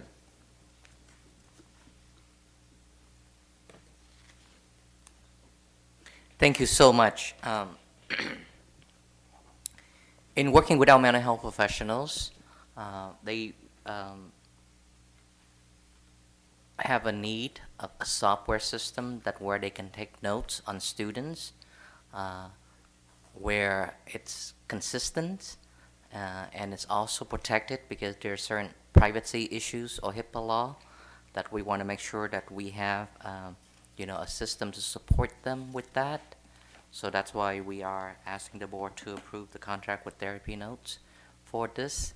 This will really enhance the ability to support our students in ABC. Thank you, Mr. Nguyen. Clerk Nishi, any public comments? I don't see any. All right, I'll bring it back to the board. Clerk Nishi. Really quick, what other school districts use this system? Say that again, I'm sorry. What other school districts use this particular system? I don't have that information. I can provide that for you. This is not a brand new system, though, correct? No. It's been out there for how long? I would Roughly. do that. 20 years, So 10 years, 5? the mental health professionals, in working with Ms. Tina Porter, recommended this after they doing their research on this. So we are, making our recommendation to the board for approval on this. This is something they would really need to help them to do, to keep notes on students and also to be in compliance with HIPAA law. Thank you. It's very likely that this is used in other counseling settings, and that's why they are aware of it. Thank you. All right, all those in favor? Aye. Any opposed? Motion passes 7-0. 2.3A, may I have a motion to approve the new job classification, job description, and range for coordinator nutrition services, range 16, with the annual salary of $85,836 through $97,764 on the management confidential salary schedule effective August 15, 2023. May I have a motion? Dr. Frazier. Thank you, Mr. President. We are bringing forward the new job classification and job description range for the coordinator of nutrition services due to the universal feeding and the increased services from our nutritional program. We feel it's necessary to bring forward this position to help support our nutrition services. Some of the responsibilities of this position would be inspecting the kitchen area, on-site inspections of kitchen area, monitoring food production and preparation, safety and sanitation, developing training for our employees as well. Supervising and evaluating nutritional service personnel, and assisting in the supervision of the summer service session, which we know is pretty busy as well. So in order to continue to meet the needs of our increased production and servicing our kids and the foods, we are bringing this forward as proposed. Clerk Nishi, any public comment? I do not see any. All right, board have any questions? Clerk Nishi. Yes, I have a few questions. So this is, there's no requirement that they actually have food service industry experience. It's just preferred. Or like they don't have to have had any cooking experience, I guess, because it's a coordinator position. I believe you're correct, yes. So it's more of a managerial and supervisorial position, so not necessarily that they would have the food experience, but they do have the managerial experience. Okay. Because Obviously preferred is, that's what we're looking for, preferred, but it's not required. Right. It just seems like they're going to. So we have sometimes people that want more tasty food, and so sometimes if you have more cooks, that might help in the actual achievement of that particular goal. And then I see there's no requirement for any college degree. Is it based upon the salary range, that we don't feel that we could get a college level person who's in nutrition services? It just says coursework. Yeah, I think it says an experience in addition to customer service related field. So I think it says 4 years of experience. So a lot of times what we're doing now and sort of in these industry related jobs that we don't necessarily require school, but necessarily just job related experience is we're looking at that as being an appropriate level of experience for us to bring in employees. Okay. It just, again, seems like if somebody has some degree in nutrition services and that type of thing, it might be a more able to bring a better quality food to our students. But I know that this is just a coordinator position. All right. And you're planning on recruiting in where are we planning on recruiting this position? Well, pending board approval, we'll get it up and running as soon as possible and start recruiting for the position. I mean, like, where? Where are we gonna post it? A lot of times on EdJoin we'll post it. We also have publications that we post our classified positions as well. It'll be up here in the district. We'll circulate it around that way. So I'm hoping that we can do it in, some of the other venues that are not just EdJoin. So that way we can get a broader range of people that might be able to serve some really delicious lunch, creative and good lunch. Thank you. All right, all those in favor? Aye. Aye. Any opposed? Motion passes 6-0. 3.7A, may I have a motion to approve request to contract with Make Math Moments, Inc. to provide in-person and virtual professional learning services for the district elementary and secondary curriculum and professional learning departments for the 23 through 26 school year. May I have a motion? So moved. Moved by Clerk Nishi. Second. Dr. Castro. Thank you. We're requesting approval of contracting with Make Math Moments as part of our Math Steps program. We want to provide comprehensive support to our school sites. And one of the key aspects to that is making sure that our team of coaches and directors and supervisors who support the school sites also have the latest in instructional resources and support. And so Making Math Moments is actually an international company that not only works across the United States, but it works across different countries to really support the latest research on teaching mathematics and how to best provide training to adult learners around mathematics. So in other words, into our teachers. Clerk Nishi, any public comments? I don't see any. Any board comments or questions? Clerk Nishi. I have to ask. So for number one, I think this is a great program. So that's we definitely need to have these math moments. I'm presuming you've done all the research to determine that there's going to be a measurable gain out of this. So we'll have a baseline and something else like that. Do we pass these by our strategic committees that we have?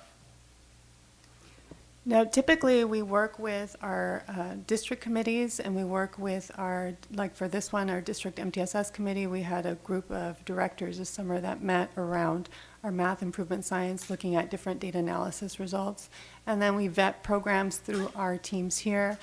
When those programs directly work with teachers, we include teacher input into that. But because this program works more with our district office and how we then provide the services out there, then we worked with our district team to gather their input for that.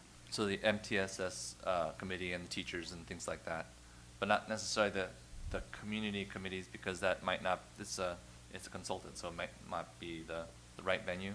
Right, they do not work directly with students or the community. They work directly with our district staff and our who then work with teachers. So it's more primarily for the leadership that drives the professional learning for math.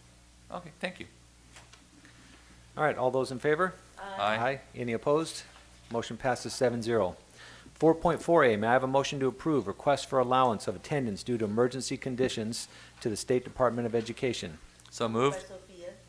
Second. Ooh, that was close. All right, I so don't know. Sophia's I'll first. give it to her.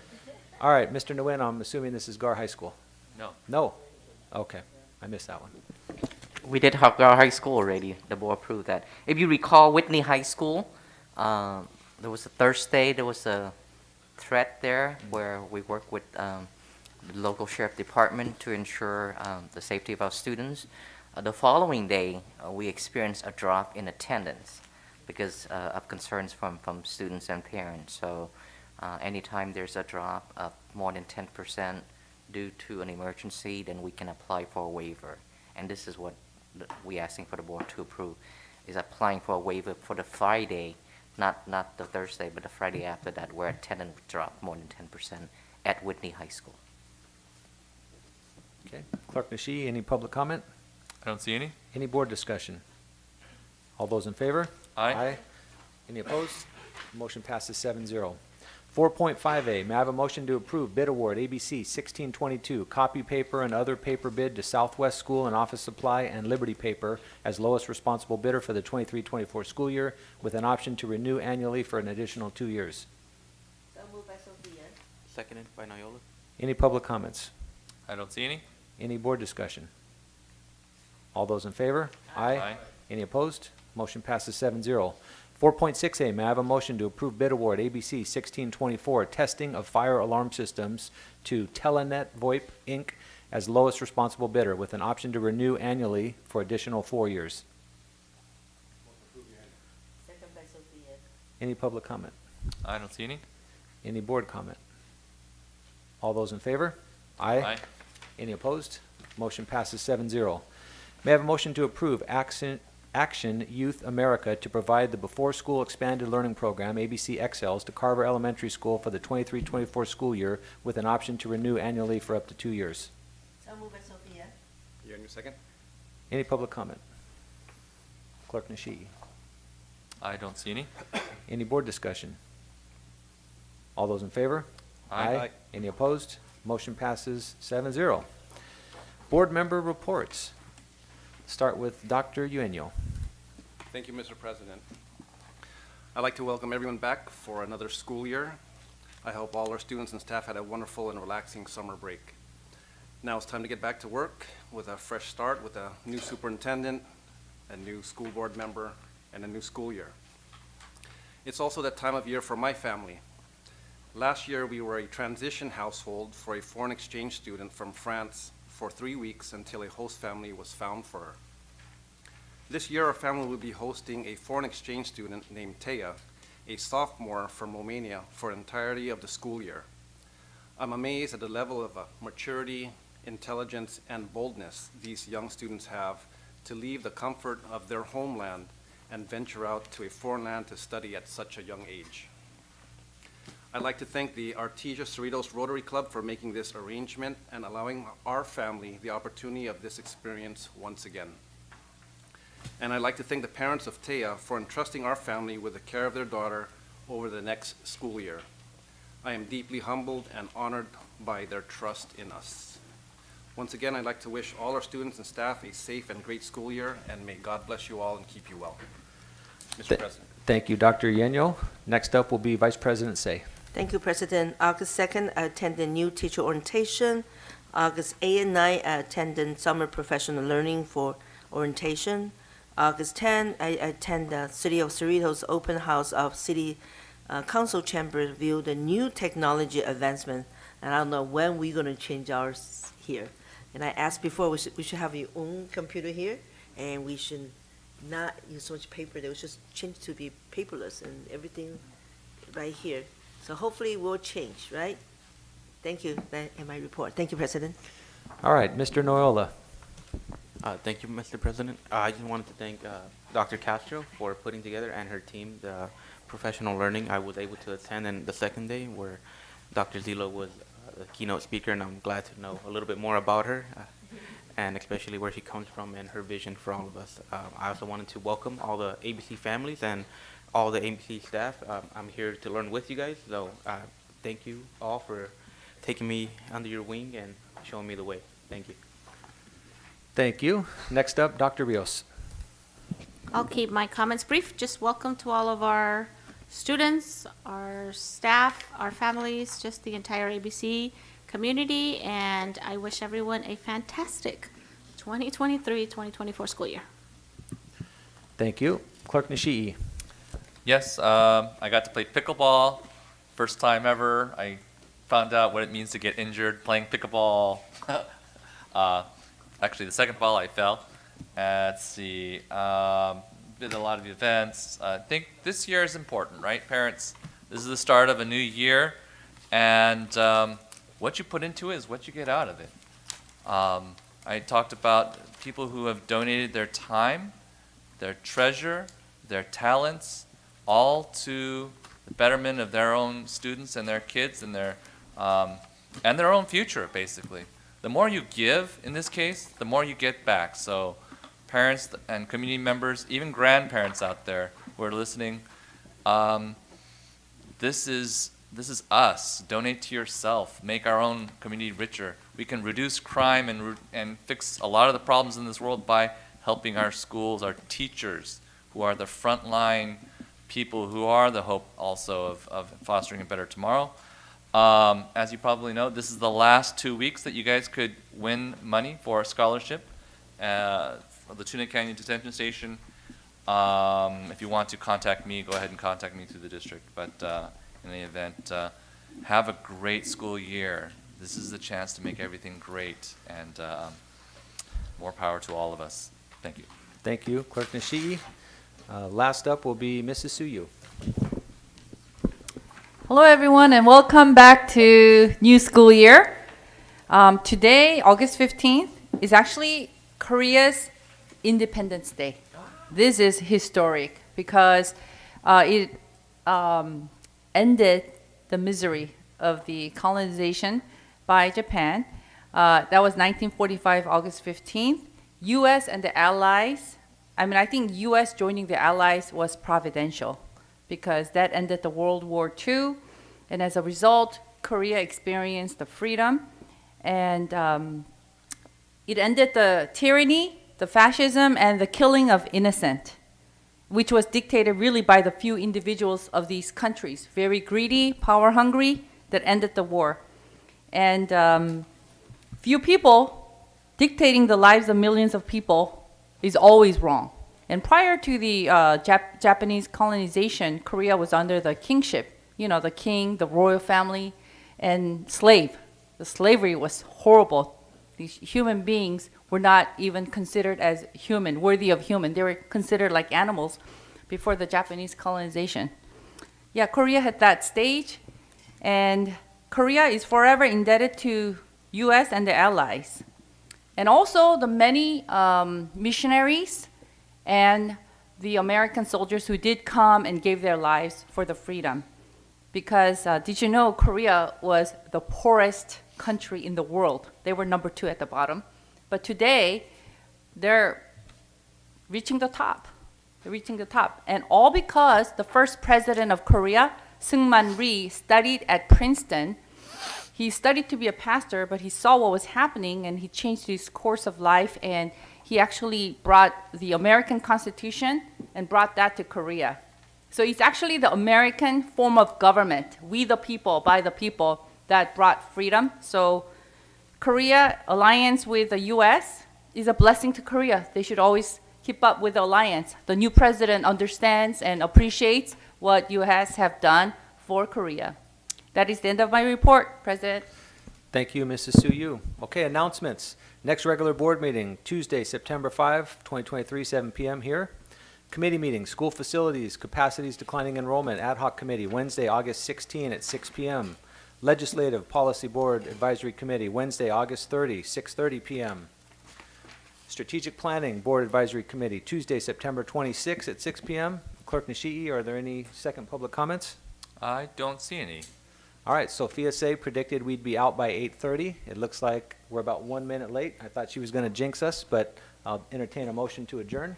President, you did a great job, President. Is there a Second by Sophia. All those in favor? Aye. All right, meeting's adjourned. Thank you.